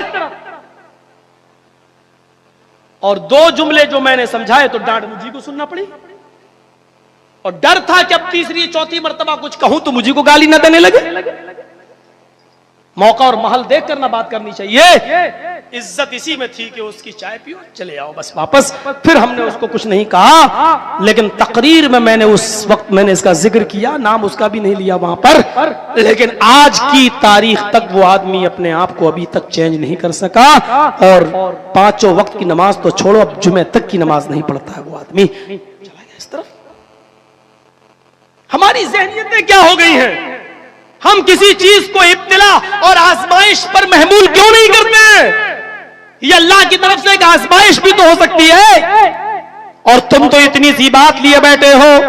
यह हमारी सोच ही है। वहां जंगे बदर जिस दिन फतह और कामयाबी का डंका बजता है, और सहाबा किराम जंगे बदर में बदर की फतह पर जश्न मना रहे हैं, यानी खुशी का माहौल है, नबी अकरम के चेहरे पर भी मुस्कुराहट है। इसी जंगे बदर में बदर के मकाम पर एक सहाबी दौड़ते हुए आते हैं और कहते हैं, आए अल्लाह के नबी सल्लल्लाहु अलैहि वसल्लम ज्यादा जश्न मत मनाइए, आप खुशियां मना रहे हैं, जंगे बदर में आपको काफिरों पर फतह नसीब हो गई है, लेकिन अल्लाह के रसूल आपकी बेटी उस्मान गनी की बीवी रुकैया इस दारे फानी से कूच कर गई हैं, रुकैया इस दारे फानी से कूच कर गई हैं, हजरत रुकैया का इंतकाल हो गया है। मेरे प्यारे साथियों जरा गौर करो, जिस दिन पहली जंग अजीम जंगे बदर में जो पहली कामयाबी मिली, और जिसका भी जश्न का खुमार उतरा भी नहीं था, फतह कामयाबी के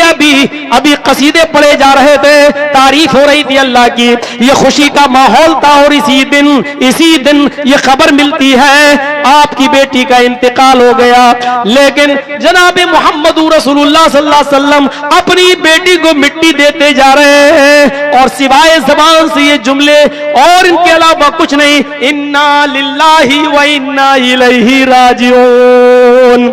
मेरे प्यारे साथियों जरा गौर करो, नबी अकरम सल्लल्लाहु अलैहि वसल्लम ने आज़माइशों में पूरा उतरने की तरफ इशारा किया है। ये देखो गम के पहाड़ मेरे ऊपर भी तोड़े जा रहे हैं, तुम्हारे ऊपर भी ये गम आ सकते हैं। और कुरान करीम की वो आयत उठाओ जिसमें सब्र करने वालों के लिए बशारत की खबर सुनाई गई, जन्नत की बशारत दी गई है। वला नब्लुवन्नकुम बिशैइन मिनल खौफि वल जूअ व नक्सिम मिनल अमवालि वल अनफुसि वस समरात व बश्शिरिस साबिरीन।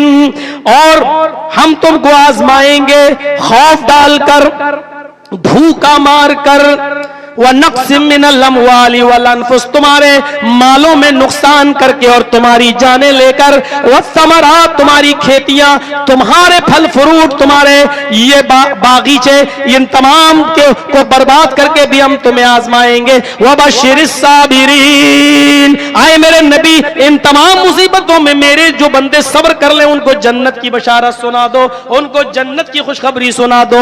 मेरे प्यारे भाइयों, जरा हम यहां पर गौर करें कि वो कौन सी चीज थी, वो कौन सी चीज थी।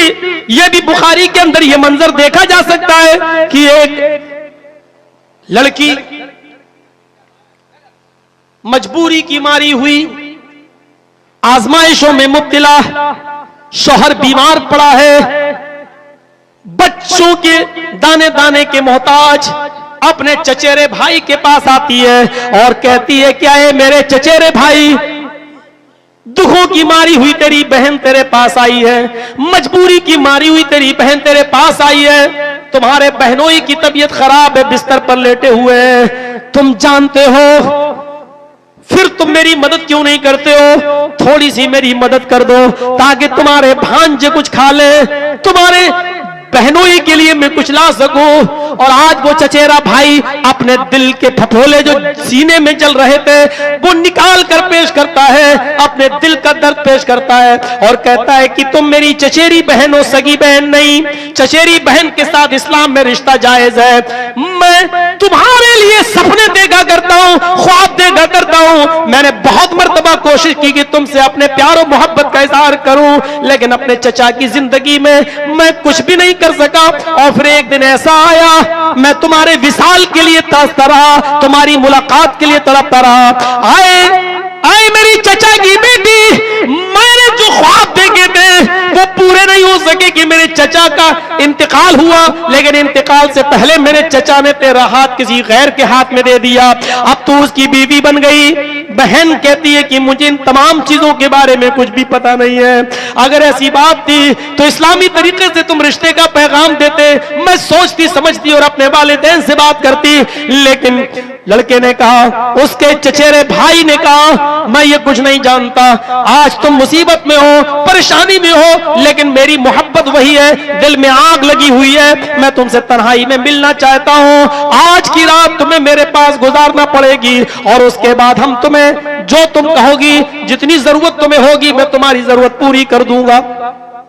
ये बेचारी बहुत कुछ सुनाती है, लेकिन लड़के के दिल पे कोई असर नहीं होता है। हम अपने आप को जरा देखें। आए नौजवान नस्ल, जरा गौर करो। आए कॉलेजेस में पढ़ने वाली मेरी बेटियों, मेरी बहनों, इस कौम की बच्चियों, जरा गौर करो। इस वाक़े को देखिए। वो भी एक औरत थी, कुछ बच्चों की मां भी बन चुकी थी, उसका बाप इस दुनिया में नहीं है। अपने शौहर के इलाज के खातिर, अपने बच्चों को खिलाने दाने पाने के खातिर वो अपने भाई के पास जा रही है। उसका भाई भी रिश्ते में सगा भाई नहीं है और वो एक रात में आने का सौदा कर रहा है। ये मजबूरी है, मैं क्या करूं, मेरा शौहर बीमार है, बच्चे दाने दाने के मोहताज हैं। इसने कुछ सोचा और सोचने के बाद ऐसे मौके पर जहन काम न किया, लेकिन इस औरत ने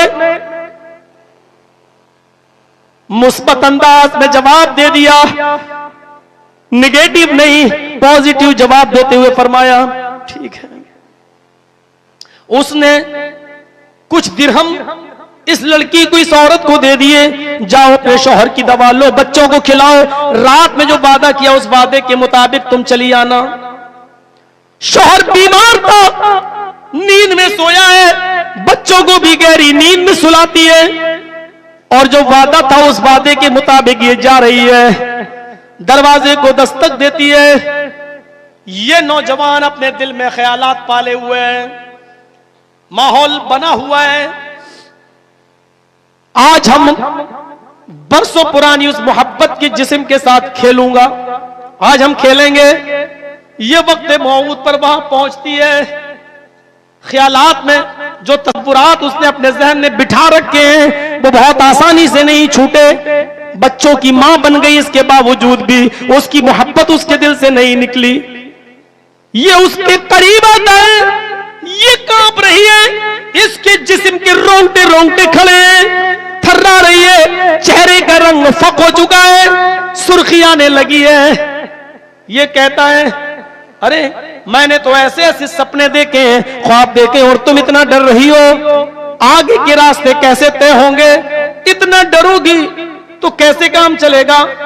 आओ, अभी तो तुम्हें बहुत कुछ मुझे नवाजना है, और तुम्हारे शौहर और तुम्हारे बच्चों को मुझे देखना है। झट से हाथ पकड़ता है, अपने बिस्तर की तरफ खींचता है। इस औरत ने अपने चचेरे भाई का हाथ पकड़ के झटक दिया, आंखों में आंसू हैं, चीखते हुए कहती है, इत्तक़िल्लाह या इब्नाम, इत्तक़िल्लाह या इब्नाम। आए मेरे चचा के बेटे, आए मेरे भाई, अल्लाह से डर जा, आए मेरे भाई, अल्लाह से डर जा। जरा गौर करो कि इसने रिश्ता कौन सा जोड़ा है, और अपने उस भाई को, जो इसका सगा भाई नहीं चचाजाद भाई था, जो अपने तसव्वुरात की दुनिया में कहीं और मगन था, कैसे कैसे सपने आज की रात के बारे में सोच रखे थे। मेरे भाइयों, जरा तसव्वुर करो, उसके कान में यह आवाज जाती है, इत्तक़िल्लाह या इब्नाम, आए मेरे चचा के बेटे, अल्लाह से डर जा। तेरी इस बहन ने, अल्लाह की इस बंदी ने आज तक किसी गैर मर्द की तरफ नजर उठा के नहीं देखी है। आज पहला तू वो शख्स है जो मेरे हाथ तक पहुंच गया है, जो मेरे कलाई तक पहुंच गया है, जो मुझे नजरें फाड़ के देख रहा है। मेरे शौहर की और मेरे बच्चों की मजबूरी मुझे यहाँ खींच के ले आई, लेकिन उस मोहर को तोड़ने की कोशिश मत कर जो अल्लाह ने तेरे लिए हलाल नहीं की है। कब्र के फरिश्ते क्या अजाब देंगे, और कब्र के अजाब का तसव्वुर कर, जहन्नम की जासूस तपिश का मंजर अपने दिमाग में बिठा। इतना सा जुमला उसके दिल में घर कर जाता है। तसव्वुरात की दुनिया में रहने वालों, मौलवी जर्जीस की तकरीर का क्या असर होगा वो सुबह तुम्हारे व्हाट्सएप और फेसबुक बता देंगे। कॉलेजेस में और यूनिवर्सिटीज में पढ़ने वाली लड़कियों के फेसबुक और व्हाट्सएप बता देंगे। क्या असरात होंगे वो हमें अच्छी तरीके से मालूम है, लेकिन हम आपको फिक्र आखिरत से फिर जोड़ रहे हैं। उस नौजवान ने जब इत्तक़िल्लाह का जुमला सुना तो अब लरसने की बारी उसकी थी। वो कांप गया, वो थर्रा गया, वो बेकाबू हो गया। उसने कहा, मेरी बहन, तू तो एक काम पर अल्लाह से इतना डरी हुई है, और वो काम तूने अभी किया भी नहीं है, और मैं पूरी जिंदगी मैंने गुनाहों में अपनी गुजार दी है। आए मेरी बहन, जा, मैंने तुझे माफ किया है, जा, मैंने तुझे छोड़ दिया है। वो दीनार भी मैंने, वो दिरहम भी मैंने बख्श दिए हैं, मैं तुझसे नहीं मांगूंगा, वो मेरा हल्का सा ताउन है। फिर भी तुझे जब जरूरत पड़े तो मेरे पास आ जाना, मैं तेरी और भी मदद करूंगा। इसके बाद वो औरत जाने लगी। जाते जाते इस नौजवान ने इतना कहा, मेरी बहन, कल कयामत के दिन जब अल्लाह मेरे अमलों का हिसाब किताब मुझसे ले, और मेरे अमलों की पादाश में मुझे जहन्नम की सजा सुनाई जाए और मैं जहन्नम में जाने लगूं, आए मेरी बहन, तो अल्लाह के दरबार में खड़ी होकर इतना जरूर कह देना, क्या अल्लाह, मैं इस बात की गवाही देती हूँ कि जब मैंने तेरा नाम लिया और तेरा खौफ जब मैंने इसको दिलाया, तो तेरे खौफ की वजह से इसने मुझसे जिना का इरादा तर्क कर दिया, और उसने उसी वक्त तौबा कर ली जिनाकारियों, मक्कारियों, यारी और अय्याशी से। इतनी गवाही जरूर दे देना, तेरी इस गवाही की वजह से शायद अल्लाह मुझे बख्श दे। मेरे भाइयों, उसके बाद उस औरत ने दरवाजे से निकल जाना बेहतर समझा।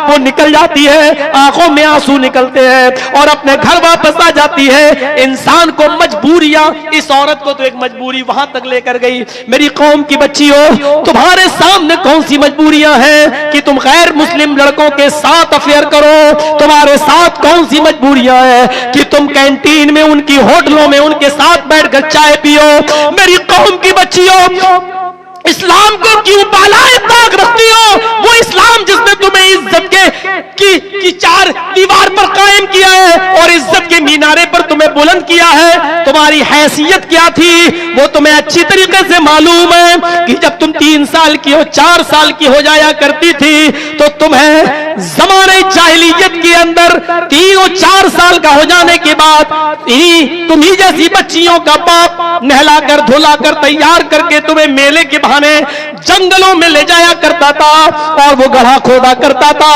और जब गड्ढा खुद जाया करता था तो कहता था बेटी इस गड्ढे में झांक कर देखो तुम्हारी मां तुम्हें नजर आएगी। और वो 4 साल की गुंजाई नाशगुफ्ता वो बेचारी खिली कली जब झांक कर देखती थी तो पीछे से उसका बाप धक्का देता था, वो गहरे गड्ढे में गिर जाया करती थी, वो गहरे गड्ढे में गिर जाया करती थी। रसूल रहमत पड़ी अबुल कलाम आजाद की, वो गहरे गड्ढे में गिर जाया करती थी और जब गिर जाती थी तो फिर पीछे से उसका बाप उसके ऊपर मिट्टी डालना शुरू कर दिया करता था। वो बेचारी अपने मासूम हाथों से मिट्टी हटाती थी, लेकिन कितनी हटाती, आखिर उसी मिट्टी के अंदर उसको दफन कर दिया जाता था। मेरे प्यारे, मेरी प्यारी बहनों, मेरी कौम की बच्चियों, इस माहौल से तुम्हें मोहम्मद रसूलुल्लाह ने नजात दिलाई है, तुम्हें इज्जत दी है, तुम्हें बुलंदी के मकाम पर फाइज किया है। ये जहेज का चलन तो आज चला है, वरना इमाम कायनात ने मेहर लेने का हक तुम्हें दिया है, माल शोहर से लेने का हक तुम्हें दिया है। ये तो हमारी जिहालत और बर्बरियत है कि आज लड़की का माँ बाप लड़की को पाले भी, पोसे भी, बड़ा भी करे, 20-25 साल का जवान भी कर दे और उसके बाद उसके निकाह के मौके पर फ्रिज भी दे, मोटरसाइकिल भी दे, बेड भी दे, बिस्तर भी दे और बर्तन भी दे। ये जमाने जाहिलियत की तमाम चीजें हिंदुमाना रस्म रवाज से चली आ रही हैं। इस्लाम ने तो हक तुम्हें दिया है कि तुम अपने शौहर को उस वक्त तक अपना पर्सनल हक नहीं दे सकती हो जब तक कि तुम्हारा शौहर तुम्हें माल न दे दे, तुम्हें मेहर न दे दे। ये हमारे यहाँ मेहर का सिस्टम है, 2000 रुपए, 5000 रुपए, 10,000 रुपए मेहर मुतय्यन कर लिया और लड़की चली गई।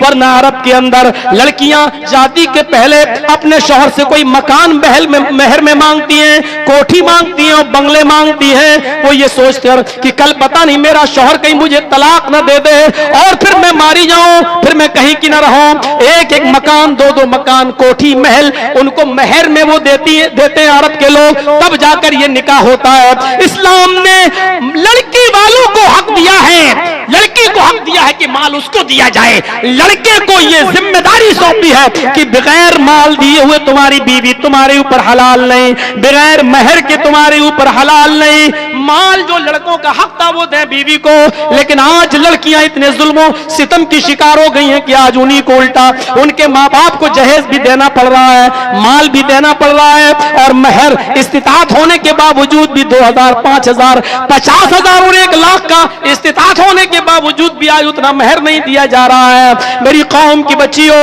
इस्लाम ने तो तुम्हें इज्जत की बुलंदी पर फाइज किया था, लेकिन तुमने खुद अपने आप को उस इज्जत की बुलंदी से गिरा लिया तो कोई क्या करे। फिक्र आखिरत से जोड़ता हूं मेरे भाइयों, इस नौजवान लड़के को कौन सी चीज है जो अपने तसव्वुरात और ख्यालात को मिसमार करना पड़ा, जो महल अपने जहन में बना चुका था अपनी चचेरी बहन से रिश्ते का, उस महल को कौन सा बुलडोजर, कौन सा बम ने, किस टाइम बम ने उसको डिस्ट्रॉय कर दिया है, उसको खत्म कर दिया है। इत्तक़िल्लाह, यही फिक्र आखिरत उस आदमी ने कहा। अल्लाह के यहाँ कल ये गवाही दे देना, शायद तेरी गवाही से अल्लाह मुझे बख्श दे। मेरे प्यारे साथियों, जरा तसव्वुर करें, हमारे पास फिक्र आखिरत नहीं है। फिक्र आखिरत अभी निकलेंगे, अरे कहते हैं मौलवी, करते तो मौलवी भी, फिर बात नहीं। मौलवी को भी अपनी कब्र में सोना है, आपको भी अपनी कब्र में सोना है। मौलवी को अपना हिसाब व किताब देना है, आपको भी अपना हिसाब व किताब देना है। आइए अब मैं एक ऐसे मंजर की तरफ आपको लाना चाहता हूं, एक ऐसे मंजर की तरफ आपको लाना चाहता हूं जिसको अल्लामा शमशुद्दीन ज़हबी ने अपनी किताब किताबुल कबाइर के अंदर नकल किया है। अल्लामा ज़हबी किताबुल कबाइर के अंदर नकल करते हैं कि एक रोशन ज़मीर हबशी, एक रोशन ज़मीर हबशी, हबशी आप जानते हैं अक्सर जो काले कलूटे जिनकी शक्ल सूरत बड़ी ब्लैक कलर की होती है। एक रोशन ज़मीर हबशी एक मस्जिद के अंदर बैठा हुआ है। नबी अकरम उसी मस्जिद के अंदर खुतबा भी दे रहे हैं। दौरान तकरीर रोशन ज़मीर हबशी उसको सुन रहा है, नबी अकरम के लफ्जों को सुन रहा है। अल्लाह के नबी उस मस्जिद के अंदर बैठकर जो खिताब कर रहे हैं, उस खिताब के एक एक लफ्ज को वो गौर से सुनता है। अल्लाह के नबी ने फरमाया, लोगों, जब जहन्नम को 1000 साल तक जलाया गया, मैं फिर फिक्र आखिरत से आपको जोड़ रहा हूं, जहन्नम को जब 1000 साल तक जलाया गया तो जहन्नम सफेद हो गई। फिर मजीद अल्लाह ताला ने उसको 1000 साल तक जलाया तो वो जहन्नम सुर्ख हो गई। फिर अल्लाह ने मजीद उसे जहन्नम को 1000 साल तक जलाया तो वो जहन्नम जलकर सियाह और काली हो गई। आज भी वो जहन्नम काली है, आज भी वो जहन्नम काली है, आज भी वो जहन्नम सियाह है, आज भी वो जहन्नम काली है। और अल्लाह ताला ने उस जहन्नम को चारों तरफ से पैक कर रखा है। सुई के सुराख के बराबर भी अगर अल्लाह उसमें से सांस कर दे, सुई के सुराख के बराबर भी अगर अल्लाह उसमें से सांस कर दे तो उस सांस से, सुई के सुराख के बराबर जो सांस आए, उस सांस से जो गर्म हवा निकलेगी, उस गर्म हवा से ये पूरी दुनिया कब जलकर राख हो जाए किसी को पता भी नहीं चलेगा, किसी को पता भी नहीं चलेगा। इतनी यानी जहन्नम की का ये डरावना माहौल अल्लाह के नबी ने जब बयान किया तो वो रोशन ज़मीर हबशी उठा और कंबल से उसने अपने सर को छिपाया। और कंबल से अपने सर को छिपाने के बाद, कंबल से अपने सर को छिपाने के बाद सीधे अपने घर गया और वहां पर भी वो कंबल ओढ़कर लेट जाता है। कंबल ओढ़कर जब रात की तारीकी हुई, रात का अंधेरा हुआ तो वो रात में भी कंबल ओढ़ के लेटा है। अब वो यही सोच रहा है, या अल्लाह, वो जहन्नम कितनी गर्म है, उसकी दीवारें कैसी होंगी, उसका अज़ाब कैसा होगा, उसकी आग कैसी होगी। दुनिया की आग भी जिस आग से पनाह मांगती हो तो वो आग कैसी होगी। चीख सोचता रहा 1000 साल तक जलाया गया तो सफेद हो गई, फिर 1000 साल तक जलाया तो सुर्ख हो गई, फिर 1000 साल तक जलाया तो काली हो गई। चीख सुनता रहा, सोचता रहा। किताबुल कबायर में अल्लामा ज़हबी नकल करते हैं कि यहीं से उसने सोच कर उसके माइंड में, उसके दिमाग में क्या चीज आई, एक चीख मारी, जोरदार आवाज में चीखा। और चीख में भी उसकी जबान से जो जुमले निकले वो जुमले ये थे, रब्बना सरिफ़ अन्ना अज़ाब जहन्नम, रब्बना सरिफ़ अन्ना अज़ाब जहन्नम इन्ना अज़ाबहा कान गरामा। इलाहुल आलमीन, जहन्नम के अज़ाब को हमसे हटा ले। इलाहुल आलमीन, जहन्नम के अज़ाब से हमको नजात अता फरमा कि तेरा अज़ाब बहुत ही ज्यादा चिमटने वाला है, चिपकने वाला है। जहां सोच तपिश उसकी हमको झुलसा देगी। आय अल्लाह, जहन्नम का अज़ाब हमसे हटा दे, हमसे दूर कर दे। और इस चीज ये जोर से बोला और इसके साथ फिर एक चीख मारी, और जैसी चीख मारी उसकी चीख के साथ उसकी रूह कब्ज़ से उनसुरी से परवाज हो गई और रोशन ज़मीर हबशी का वहीं इंतकाल हो जाता है। शमसुद्दीन ज़हबी जैसी शख्सियत इस वाक़े को नकल कर रही है, उस शख्स का वहां पर इंतकाल हो जाता है, वहां पर इंतकाल हो जाता है। ये खौफे खुदा था, ये अल्लाह का वो डर था। जहन्नम का डर इस आदमी को सोचने पर मजबूर करता है, यहां तक कि उसी को सोच कर इसका इंतकाल हो गया। हमारे भी हार्ट अटैक होते हैं। कब? जब सुबह खबर मिले कि तुम्हारी पूरी दुकान में 1 करोड़ का माल रखा था, जल गया। 1 करोड़ हो गया। हमारा भी हार्ट अटैक होता है, हम भी मरते हैं, लेकिन कब? 1 करोड़ हो गए। अल्लाह के खौफ से भी किसी के इंतकाल हो रहे हैं। कितने लोग हैं, कितने लोग हैं जिनके इंतकाल या जिनकी रूह का कम से उनसुरी से निकल रही हो तो वो खौफ खुदा से। यहया इब्ने अय्यूब का वो मंजर याद करो। अल्लामा इब्ने क़य्यिम सिफ़तुस सफ़्फ़ा के अंदर इस वाक़े को नकल करते हैं, बड़ा दिलचस्प, हमें ये वाक़या बड़ा पसंद आता है। यहया इब्ने अय्यूब है, ये रात की तारीकी के अंदर खुरासान एक शहर का नाम है। खुरासान के उस दरवाजे, जो शहर की तरफ दरवाजा था, उस दरवाजे के पास बैठ गए और इस दरवाजे से कब्रिस्तान दिखाई देता था। यहया इब्न अय्यूब उस दरवाजे के पास जाकर बैठ गए कि देखें, टूटी फूटी कब्रों को देखें और जरा अपनी मौत को याद करें। रात की तारीकी में, अब वो टाइम हम क्या बताएं उस वक्त का, आज के हिसाब से होगा रात के 1:30-2 बजे का टाइम। खुरासान के दरवाजे पर बैठ गए और वहां से कब्रिस्तान की तरफ जो रास्ता जा रहा था उस रास्ते पर बैठे और उस रास्ते से कब्रिस्तान बिल्कुल साफ दिखाई दे रहा था। उस कब्रिस्तान पर बैठकर टूटी फूटी कब्रों का मुशाहिदा करके अपनी मौत को याद कर रहे थे कि हमें भी एक दिन इसी जगह आना है। इतने में यहया इब्न अय्यूब की नजर कब्रिस्तान में एक आदमी के ऊपर पड़ती है जो रात के अंदर उसी कब्रिस्तान के अंदर दाखिल होता है। उसने अपने चेहरे को एक मोटे कंबल से छिपा रखा है और चारों तरफ से उसने अपना कंबल से अपनी बॉडी को छिपा लिया और सर से नीचे तक उसने कंबल से इस तरीके से ओढ़ा जैसे औरतें अक्सर घूंघट मारती हैं। उसने कंबल का कुछ हिस्सा अपने सर के नीचे गिरा लिया और ये कब्रिस्तान के अंदर दाखिल हो जाता है। जिस टूटी और फूटी हुई कब्र को देखता वहीं बैठ जाता है और रोना शुरू कर देता है और उसके आंखों से आंसू गिरते हैं। वो कंबल से आंखों के आंसुओं को साफ करता जाता है। यहया इब्न अय्यूब कहते हैं कि मैं उस खुरासान के उस कब्रिस्तान के पास जाता हूं जिस कब्र के पास ये बैठा हुआ है कि चलूं और इस अपनी मौत को याद करने वाले अल्लाह के इस नेक बंदे से जाकर मैं भी इबरत हासिल करूं, इससे मुलाकात करूं कि ये कौन है। यहया इब्न अय्यूब फरमाते हैं मैं चुपके से उसके पीछे गया और मैंने उसको पीछे से उसकी पीठ पर थपथपाया। उसने पीछे मुड़ के देखा, डर के कोई आसार उसके चेहरे पर नहीं थे, सिर्फ आंसू थे। जब उसने पलटकर मेरी तरफ देखा तो मैंने पहचानने में देर नहीं की, ये उस इलाके की मारूफ शख्सियत सादून थे। ये सादून थे। मैंने कहा सादून ये क्या है? हजरत सादून ने कहा यहया आओ तुम भी है और हम भी यहाँ पर मौजूद हैं, आओ और उस दिन को याद करें जब लोगों के नामे आमाल उनके हाथ में दे दिए जाएंगे।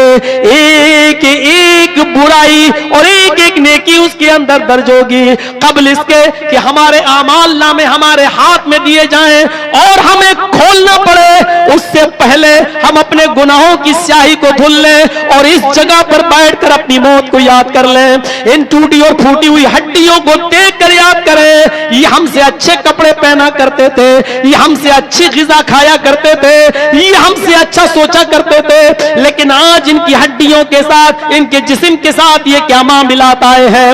हजरत सादून ये नसीहतें कर रहे हैं। यहया इब्न अय्यूब ने चीख मारी उनकी नसीहतें सुनकर और बेहोश होकर उसी कब्रिस्तान में गिर गए। हजरत सादून की चूंकि कुर्ते की आस्तीन लंबी थी, उन्होंने थोड़ा सा और निकाला और अपने आस्तीन कुर्ते की आस्तीन से उनकी पेशानी का पसीना पोंछने लगे और उनको होश में लाने की कोशिश करते रहे। थोड़ी देर के बाद यहया इब्न अय्यूब को जब होश आता है तो हजरत सादून कहते हैं आए यहया, आज खौफ खुदाबंदी से अगर तुम्हारी रूह कब्ज़ उनसरी से परवाज हो जाती, आज अगर तुम मर जाते, आज अगर तुम्हारा इंतकाल हो जाता तो तुमसे बड़ा खुशनसीब कोई नहीं होता, तुमसे बड़ा खुशनसीब कोई नहीं होता, क्योंकि ये रूह तुम्हारी खौफ खुदा की वजह से निकलती, अल्लाह के खौफ की वजह से निकलती। मेरे प्यारे साथियों, इस तरीके से लोग वहां पहुंचकर अपनी मौत को याद किया करते थे, कब्रिस्तान में जाया करते थे और वहां जाकर अपनी मौत को याद किया करते थे। ऐसे ही अल्लाह के नबी ने नहीं फरमाया ज़ूरुल मकाबिर, कब्रिस्तान जाया करो, कब्रों की ज़ियारत करो, वहां जाकर तुम्हें अपनी मौत याद आएगी। बड़ी आलीशान कब्रों को देखकर मौत याद आएगी। रोजाना गुलाब का अतर छड़का जाता हो, खूबसूरत चादरें चढ़ती हो, गुलाब जल और हर वक्त रौनक ही रौनक हो, दिन में भी रात में भी, तो हर आदमी चाहेगा कि मेरे मरने के बाद मेरा भी ऐसी कब्र बने। डर तो नहीं लगेगा, कम से कम लोग आते जाते रहेंगे, चिराग मोमबत्ती सब जलती रहेंगी, मौत तो ऐसी खबरों को देखकर आती है।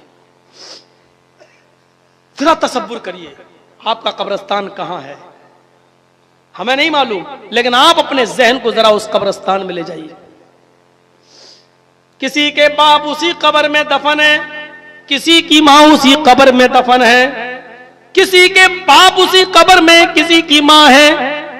तुम गुलछर्रे उड़ा रहे हो, ऐशो इशरत में मस्त हो, दीनदारी के रास्ते तुमने छोड़ रखे हैं। तुम्हारा बाप तुम्हारी कब्र में तुम्हारी तरफ से एक दुआ का इंतजार कर रहा है कि मेरा बेटा कोई नेक काम करे कि उसकी बुरूदत मुझे मिले, मेरा बेटा कोई अमले स्वाले करे कि उसकी ठंडक मुझे मिले। गौर करो आज हम कहां पहुंच गए हैं। हम जरा तसव्वुर करें कि एक दिन हमें भी उसी जगह पर जाना है, हमारा भी वही ठिकाना है। और यकीन ना आए तो इसको इस तरीके से सोचो कि हजरत उस्मान गनी रज़ियल्लाहु ताला अन्हु के सामने जब जहन्नम का तज़किरा किया जाता तो उनकी आंखों में आंसू नहीं आते, जब जहन्नम का अज़ाब बयान किया जाता तो वो कभी नहीं रोते, जब जहन्नम की दर्दनाक कैफियत बताई जाती और जहन्नमियों को कौन कौन से अज़ाब दिए जाते, जब ये जिक्र होता तो वो कभी नहीं रोते। लेकिन जब कब्र के अज़ाब का तज़किरा उनके सामने होता तो वो रोते। लोगों ने पूछा, आए उस्मान ये क्या बात है, कब्र का दर्दनाक जहन्नम का दर्दनाक अज़ाब जब सुनाया जाता तो तुम नहीं रोते, आपकी आंखों में कभी आंसू नहीं देखे गए, और कब्र के अज़ाब का जिक्र किया जाता तो तुम रोते हो, आखिर आंखों में आंसू आ जाते हैं। तो उस्मान गनी ने जो जवाब दिया वो उनकी फिक्र आखिरत को जगाता है। क्या है, लोगों मैं कब्र के अज़ाब को सुनकर इसलिए रोता हूं क्योंकि कब्र आखिरत की मंजिलों में से पहली मंजिल है, आखिरत की मनाजिल में से पहली मंजिल है। इस मंजिल में जो कामयाब हो गया वो और मंजिलों में कामयाब हो जाएगा, और जो इस मंजिल में टूट गया, इस मंजिल में फेल हो गया, इस मंजिल में नाकाम हो गया, तो फिर आखिरत की सारी मंजिलों में वो नाकाम होता चला जाएगा। इसलिए मैं रोता हूं, ये पहली मंजिल है, पहली मंजिल। अब्दुल्ला इब्न दीनार अपना वाक़या बयान करते हैं कि अमीरुल मोमिनीन हजरत उमर फारूक के साथ मैं गश्त पर गया, हमारा गुजर एक जंगल से हुआ, उस जंगल में एक चरवाहे को देखा कि वो बकरियां चरा रहा है। हजरत उमर फारूक ने उस चरवाहे का इम्तिहान लेने के लिए उसको बुलाया और कहा कि ये बकरियां किसकी हैं? कहा ये बकरियां मेरे मालिक की हैं। कब से चरा रहे हो? इतने इतने दिनों से चरा रहा हूं। अच्छा, बेनी शातन, एक बकरी मुझे बेच दो। हाँ, मैं कैसे बेच दूं? ये मेरी नहीं है, मेरे मालिक की है। हजरत उमर ने इम्तिहान लिया, अरे मालिक की है तो क्या हुआ, मालिक थोड़ी देख रहा है। अपने मालिक से कहना कि एक बकरी है, भेड़िया खा गया है, हम बकरी को ज़िबा करेंगे, खा जाएंगे और उसकी खाल यही छोड़ जाएंगे, तुम्हें दे देंगे। अपने मालिक को खाल दिखा देना, खून लगा हुआ दिखा देना और बता देना कि एक बकरी भेड़िया खा गया है। उसने कहा अपनी जबान को लगाम दे, बकवास बंद कर, तू नहीं जानता है कि मैं किस मजहब का पैरोकार हूँ। सुनो, आए अजनबी आदमी, मैं तुझे जानता तो नहीं हूँ कि कौन हूँ, तुम कौन हो, लेकिन इतना सुन लो कि मैं आज अपने मालिक से झूठ बोल सकता हूँ कि एक बकरी भेड़िया खा गया, लेकिन उस मालिक को कयामत के दिन क्या जवाब दूंगा जो मेरे मालिक का भी मालिक है। हजरत उमर फारूक की आंख में आंसू आ गए, उसको उसी जगह पर नजरअंदाज कर दिया और चले आए। दरबार खिलाफत में आते हैं और आप अपने ही सरगोशी करते हैं, अपना ही प्लानिंग बनाते हैं कि उस नौजवान, उस चरवाहे के साथ क्या किया जाए। वो बेचारा किसी का गुलाम है, उसको अल्लाह की इबादत करने का ज्यादा मौका नहीं मिलता, वो अपने मालिक की गुलामी में लगा रहता है। अल्लाह का बेचारा कितना हक अदा कर पाता होगा, उसको बैतुल माल की से कीमत देकर उसको छुड़ाना चाहिए और उस आदमी को आजाद कर देना चाहिए। अमीरुल मोमिनीन ने 2 आदमियों के जरिए उस चरवाहे को बुलाया और उसके मालिक को भी बुलवाया। मालिक और चरवाहा दोनों आए और जैसी दरबार खिलाफत में पहुंचे तो बकरी चराने वाले चरवाहे ने देखा है ये तो उमर है, अमीरुल मोमिनीन, उसके तो होश उड़ हैं, आज सजा देंगे, बकरी क्यों नहीं दी थी तूने, आज क्या होगा मेरा है? वो ऐसा दौर थोड़ी था कि मीडिया भी हमारी गुलाम हो, हम जो कहें वो बोले और अगर उसके खिलाफ बोला तो इस्तीफा देना पड़ेगा। हजरत उमर फारूक को देखा, कहता अमीरुल मोमिनीन, कहा चुप रहो, तुम्हें बोलने की इजाजत किसने दी, इधर आओ, किसके गुलाम हो? इनके, तुम्हारा गुलाम है? हाँ। इसकी जरूरत मुझे है, बेचोगे? मालिक का भी सर चढ़ गया। हाँ, उमर फारूक तो खलीफा हैं, अच्छी कीमत देंगे। कहा कि नहीं नहीं मैं बेचूंगा नहीं। कहा कि कीमत अच्छी ले लो, जो बोलोगे वो दे दूंगा, लेकिन ये गुलाम मुझे चाहिए। अब वो गुलाम भी कहने लगा, आज तक मैंने आपका दिल नहीं तोड़ा अपने मालिक से, फिर आप मुझे क्यों बेचेंगे, किसी दूसरे के हवाले क्यों करेंगे? वो जानता था कहीं ऐसा ना हो गया, उमर के सजा में तो तलवार से नीचे कुछ है ही नहीं। मालिक ने कहा अच्छी कीमत मिलेगी तो मैं दे दूंगा। उसने जितनी रकम मांगी, हजरत उमर ने बैतुल माल के कैशियर को हुक्म दिया दे दो, गुलाम को ले लिया। अब वो कहता अमीरुल मोमिनीन मैंने पहचाना नहीं। मैंने सुनो, तुमने जो ये कहा था कल कि मैं अपने मालिक से तो झूठ बोल सकता हूं, लेकिन उस मालिक को क्या जवाब दूंगा जो हमारे मालिक का भी मालिक है। इस कलमे की वजह से मैं तुम्हें आजाद कर रहा हूं। खरीदा, बैतुल माल से कीमत दी और उसको आजाद किया। और क्या कहा, जाओ आजाद कर रहा हूं मैं तुम्हें इस कलमे की वजह से। और इसी तरीके से तकवे के साथ, आखिरत की फिक्र के साथ अगर तुम अपनी जिंदगी गुजारते रहे तो मुझे उम्मीद है कि यही कलमा, यही खौफ खुदा, यही फिक्र आखिरत तुम्हें कयामत के दिन जहन्नम से भी नजात दिला देगी। गुलामी से तो नजात इस कलमे की वजह से मिल गई, लेकिन अगर इसी तरीके की जिंदगी गुजारते रहे तो यही कलमा, यही सोच, यही फिक्र आखिरत तुम्हें कल कयामत के दिन जहन्नम से भी निजात दे देगी।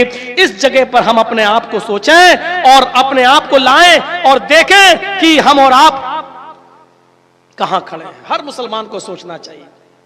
इमाम बुखारी ज़ैद इब्न साबित रजी अल्लाह ताला अन्हु का एक असर नकल करते हैं। इमाम बुखारी अल अदबुल मुफरद में ज़ैद इब्न साबित रज़ी अल्लाह ताला अन्हु का एक असर नकल करते हैं। उनके घर कुछ मेहमान आए, ज़ैद इब्न साबित के घर कुछ मेहमान आए, उन्होंने खाना खिलाया और अजान की आवाज सुनी तो चलने लगे।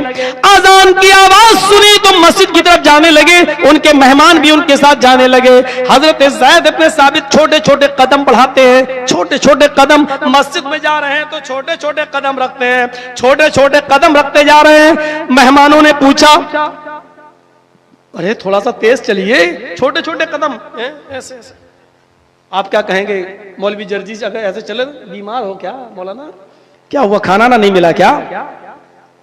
मेहमानों ने कहा कि छोटे छोटे कदम रखने की वजह क्या है? फरमाया मैं छोटे छोटे कदम इसलिए रख रहा हूं क्योंकि अल्लाह के नबी सल्लल्लाहु अलैहि वसल्लम का फरमान है, मस्जिद की तरफ जितने ज्यादा कदम उठेंगे उतनी ज्यादा नेकियां मिलेंगी। मैं छोटे छोटे कदम रखने की वजह यह है कि ज्यादा कदम हो जाए, उनकी तादाद ज्यादा हो जाए, ताकि हमारी नेकियां ज्यादा बढ़ जाएं। ये नेकियां ज्यादा बढ़ाने का जज्बा हमें फिक्र आखिरत से ही जोड़ रहा है, हमें फिक्र आखिरत से जोड़ रहा है। हमें इस जगह पर लाकर अपने आप को सोचना चाहिए, किसी भी नेकी को हमें मामूली नहीं समझना चाहिए, रब को बख्शने के लिए बहाना चाहिए। शायद उसी नेकी की वजह से अल्लाह रब्बुल आलमीन हमारी मग़फ़िरत फरमा दे। जरा हम इस मामले पर भी आए और सोचें, इस मामले को देखें जिसको इस्तिआब के अंदर अल्लामा इब्न अब्दुल बर ने नकल किया है। अल्लामा इब्न अब्दुल बर ने नकल किया है। सुलेमान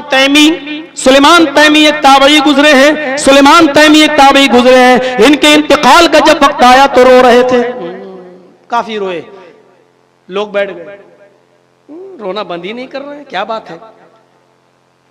एक ने कह ही दिया, आए सुलेमान, जो इस दुनिया में आया है उसको ऊपर जाना ही है, आप कोई अकेले भी ऊपर नहीं जाएंगे, सभी को जाना, एक दिन हमें भी और एक दिन तुम्हें भी। फिर क्या बात है, इतना रो रहे हो?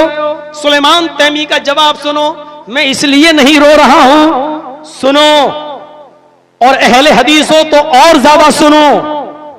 अपने आप को अहले हदीस का दावा करते हो तो और मजबूती से सुनो। सुलेमान तैमी कहते मैं इसलिए नहीं रो रहा हूं कि मेरी मौत का वक्त करीब है और मैं अल्लाह को प्यारा होने वाला हूं, नहीं, आज से 24 या 25 साल पहले मुझसे गुनाह हो गया था, उस गुनाह को याद करके मैं रो रहा हूं। आज से 24 या 25 साल पहले आज से 24 या 25 साल पहले मुझसे गुनाह हो गया था, उस गुनाह को याद करके मैं रो रहा हूं। अब लोगों ने कहा 25 साल पहले गुनाह हो गया था तो तौबा भी दुखी होगी कि हां 25 साल से मैं उसकी तौबा कर रहा हूं, लेकिन डर है कि कहीं अल्लाह ताला मेरी तौबा कबूल ना करे और मुझे जहन्नम में न डाल दे। तो कहा कि गुनाह तो बताइए कौन सा गुनाह था। सुलेमान तैमी कहते हैं बहुत बड़ा।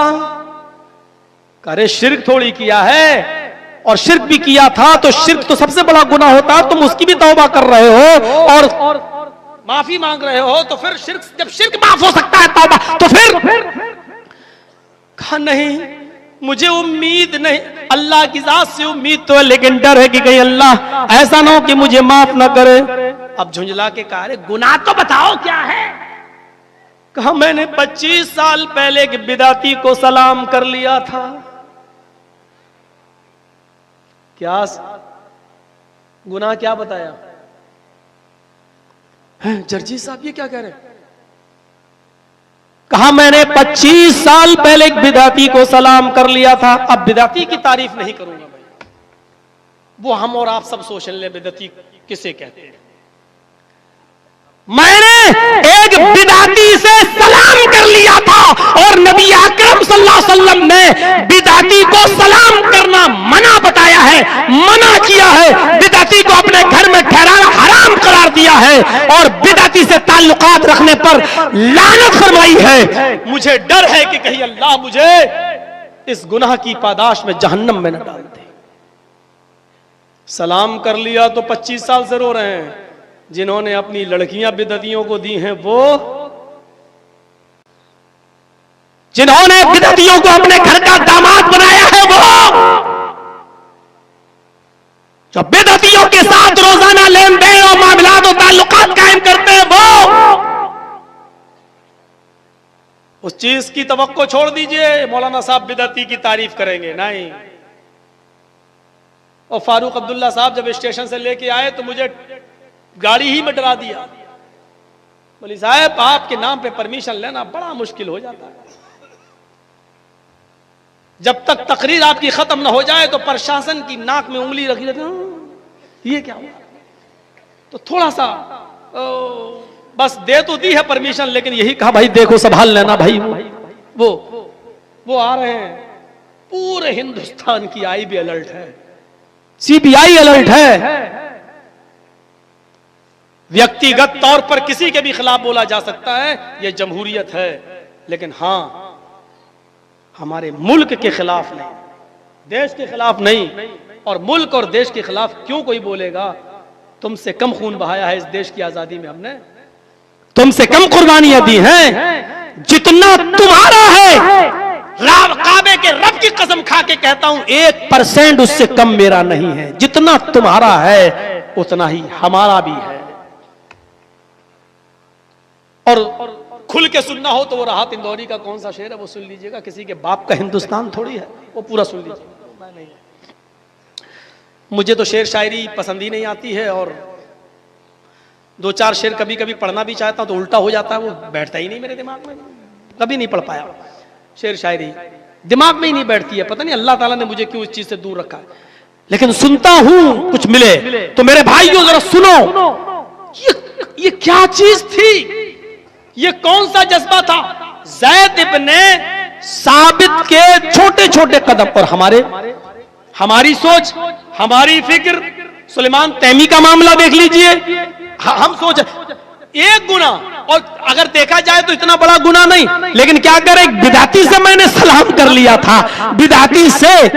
यही तो अल्लाह का शुक्र है। मौलवी जर्चीज के अंदर लाख बुराइयां हो सकती हैं, लेकिन कभी मैंने समझौता नहीं किया इस मामले में। अपने मनहज, अपने उसूल और अपने ज़ाब्तों के साथ न कभी झुका हूं न कभी झुकूंगा। करूंगा इंशाअल्लाह। इंशाअल्लाह हजार बुराइयां हो सकती हैं मेरे अंदर, लेकिन मनहज के साथ कभी समझौता नहीं। सुलेमान तैमी ने बड़ी बात कही है और इसको जानबूझकर मैं कह रहा हूं, फिक्र आखिरत देखिए, मुझे डर है कहीं अल्लाह मुझे जहन्नम में न डाल दे। और उसकी तौबा कब से कर रहे हैं? 25 साल से। क्यों इतने दिनों से तौबा कर रहे हैं? फिर फरमाया कि फिर भी डर है कहीं ऐसा ना हो कि अल्लाह ने मेरी तौबा कबूल न की हो, कहीं ऐसा ना हो कि अल्लाह ने मेरी तौबा कबूल न की हो, फिर मेरा क्या बनेगा। जरा अबू सुफियान को देखिए, अमीर माविया के बाप, अमीर माविया के वालिद अबू सुफियान फतेह मक्का के दिन इस्लाम लाते हैं। जिस दिन मक्का फतह होता है उसी दिन वो इस्लाम कबूल करते हैं, उसी दिन इस्लाम कबूल करते हैं, फतेह मक्का के दिन इस्लाम कबूल करते हैं। गौर कीजिए, जब ये फतेह मक्का के दिन इस्लाम लाने के बाद नबी अकरम सल्लल्लाहु अलैहि वसल्लम के हाथ पर बैत करते हैं और इस्लाम के तरीके पर जिंदगी गुजारते हैं। जब इनका इंतकाल होने लगा, जब इनके इंतकाल का वक्त करीब आया और अबू सुफियान अमीर माविया के बाप अबू सुफियान जब बिल्कुल मर्जुल मौत में मुब्तला है, उनकी रूह निकलने वाली है, तो उनके अहल वयाल, उनके घर वाले रोने लगे, आंखों में आंसू आ गए। अबू सुफियान ने अपने बच्चों को, अपनी बीवी को रोते हुए देखा, अपने बेटों और बेटियों को, अपनी बहनों को रोते हुए देखा, तो कहा कि मुझे बिस्तर से उठाओ।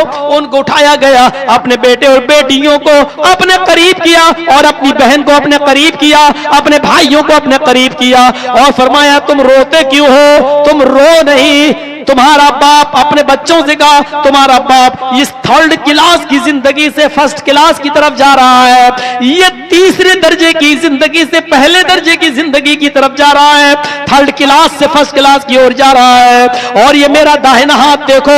अबू सुफियान कहते हैं, अल्लामा इब्न क़य्यिम अल-जौज़ी ने तलबीस इब्लीस के अंदर इस वाक़े को नकल किया है कि इस मेरे हाथ को देखो, आए मेरे बच्चों, इस हाथ में फतेह मक्का के दिन, फतेह मक्का के दिन इस्लाम कबूल करने के बाद जनाबे मोहम्मद रसूलुल्लाह सल्लल्लाहु अलैहि वसल्लम के हाथ को छुआ है। मैंने नबी के हाथ पर बैत की है और जिस दिन से मैंने नबी अकरम के हाथ पर बैत की है उस दिन से लेकर अब तक मैंने कोई गुनाह नहीं किया है, कोई भी गुनाह मुझसे नहीं हुआ है। हम अपनी उन नेकियों की बुनियाद पर यह कह सकते हैं कि तुम्हारा बाप थर्ड क्लास से फर्स्ट क्लास की ओर जा रहा है। बकिया थोड़ी बहुत जो कसर है वो तुम दुआओं के जरिए पूरी कर देना, हमारे लिए जन्नत की और जन्नतुल फिरदौस की दुआ करते रहना। हमने अपनी जानकारी में और नॉलेज के मुताबिक बैत जिस दिन से रसूलुल्लाह के हाथ पर मैंने की है उस दिन से मैंने कोई गुनाह नहीं किया है। अपने नेकियों पर नजर रखने वाली शख्सियतें और अपने गुनाहों पर भी नजर रखने वाली शख्सियतें थी कि कितने गुनाह हुए। जब एक नौजवान बिस्तर पे सोने जाए तो सुबह से लेकर शाम तक का हिसाब ले, मैंने आज कितनी नमाजें पढ़ी, कितने यतीमों के सर पर मैंने हाथ फेरा, कितनी बेवा औरतों का चूल्हा जलाया, कितने गरीब बच्चों को हमने पेट भरा और कितने गुनाह किए, रोजाना वो हिसाब किया करे।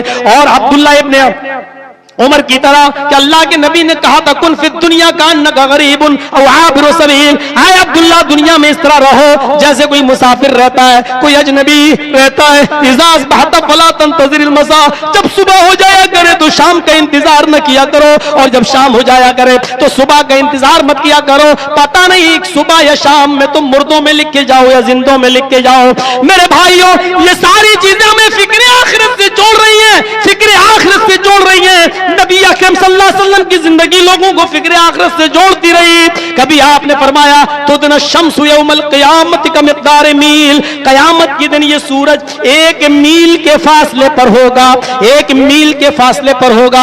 इस हदीस को बयान करने वाला रावी कहता है, मुस्लिम शरीफ की रिवायत है, कहता है कि मील अरबी जबान में जमीन की मसाफत को भी बोला जाता है। 1 मील गया, 2 मील गया। और मील अरबी जबान में सुरमेदानी की सलाई को भी बोला जाता है, जिसको सुरमेदानी में डाला जाता है और सुरमा निकाल कर आंख में लगाया जाता है। यह सुरमेदानी की सलाई को भी अरबी में मील कहा जाता है। सुलैम आमिर इस हदीस के रावी है, फरमाते हैं मादरी मा यानी बिल मील, अल्लाह के नबी ने फरमाया कि सूरज 1 मील के फासले पर होगा। अल्लाह की कसम मुझे नहीं मालूम 1 मील से क्या मुराद है। सूरज जमीन की एक मसाफत के बराबर दूर होगा, यह हमारे सर से सुरमेदानी की सलाई के बराबर इतना दूर होगा, हमें नहीं मालूम। बस मील कहा अल्लाह के रसूल ने, वो जमीन की मसाफत की वो होगी या सुरमेदानी की सलाई के ऊपर। मेरे भाइयों, इस तरीके से अल्लाह के नबी सल्लल्लाहु अलैहि वसल्लम फिक्र आखिरत से लोगों को जोड़ रहे हैं। फरमाया लोग उसी हदीस के अंदर मुस्लिम की सिफतों कयामा में अल्लाह के नबी सल्लल्लाहु अलैहि वसल्लम फरमाते हैं, इसी हदीस के आगे फरमाते हैं कि लोग अपने अपने अमाल के मुताबिक पसीने के अंदर डूबे होंगे, कुछ टखनों के बराबर, कुछ घुटनों के बराबर, कुछ कमर के बराबर, और कुछ ऐसे होंगे जो उसी के अंदर डुबकियां मार रहे होंगे, अपने पसीने के अंदर गोते लगा रहे होंगे, गोते लगा रहे होंगे और डुबकियां मार रहे होंगे। इसलिए फरमाया कि तुम अल्लाह के से डरो, वलौ की तमरतिन, अगर से खजूर का एक टुकड़ा हो उसको भी सदका और खैरात कर दिया करो, उसको भी किसी गरीब को खिला दिया करो, उसको भी किसी गरीब और यतीम बच्चे को दे दो।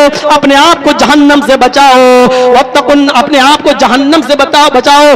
और फरमाया वलो बिशिक तमरा, अगर से खजूर के एक टुकड़े को सदका और खैरात करके ही बचा सकते हो, बचाओ। फिक्र आखिरत से अल्लाह के नबी सल्लल्लाहु अलैहि वसल्लम जोड़ रहे। कभी आपने फरमाया लौ तालमूना मालम लज़हकतुम कलीलन वला बकई तुम कसीरा। लोगों, जो चीजें मैं जानता हूं जहन्नम के अज़ाब के बारे में, जो मैं देख कर आया हूं, जो मैं जानता हूं, वो तुम्हें नहीं मालूम। अगर मैं तुम्हें बता दूं, अगर उस चीज का इल्म तुम्हें हो जाए, लज़हकतुम कलीलन वला बकई तुम कसीरा, तो तुम्हें रोना कमाए, तुम्हें हंसना भूल जाओगे और रोते रोते अपनी जिंदगी गुजारोगे।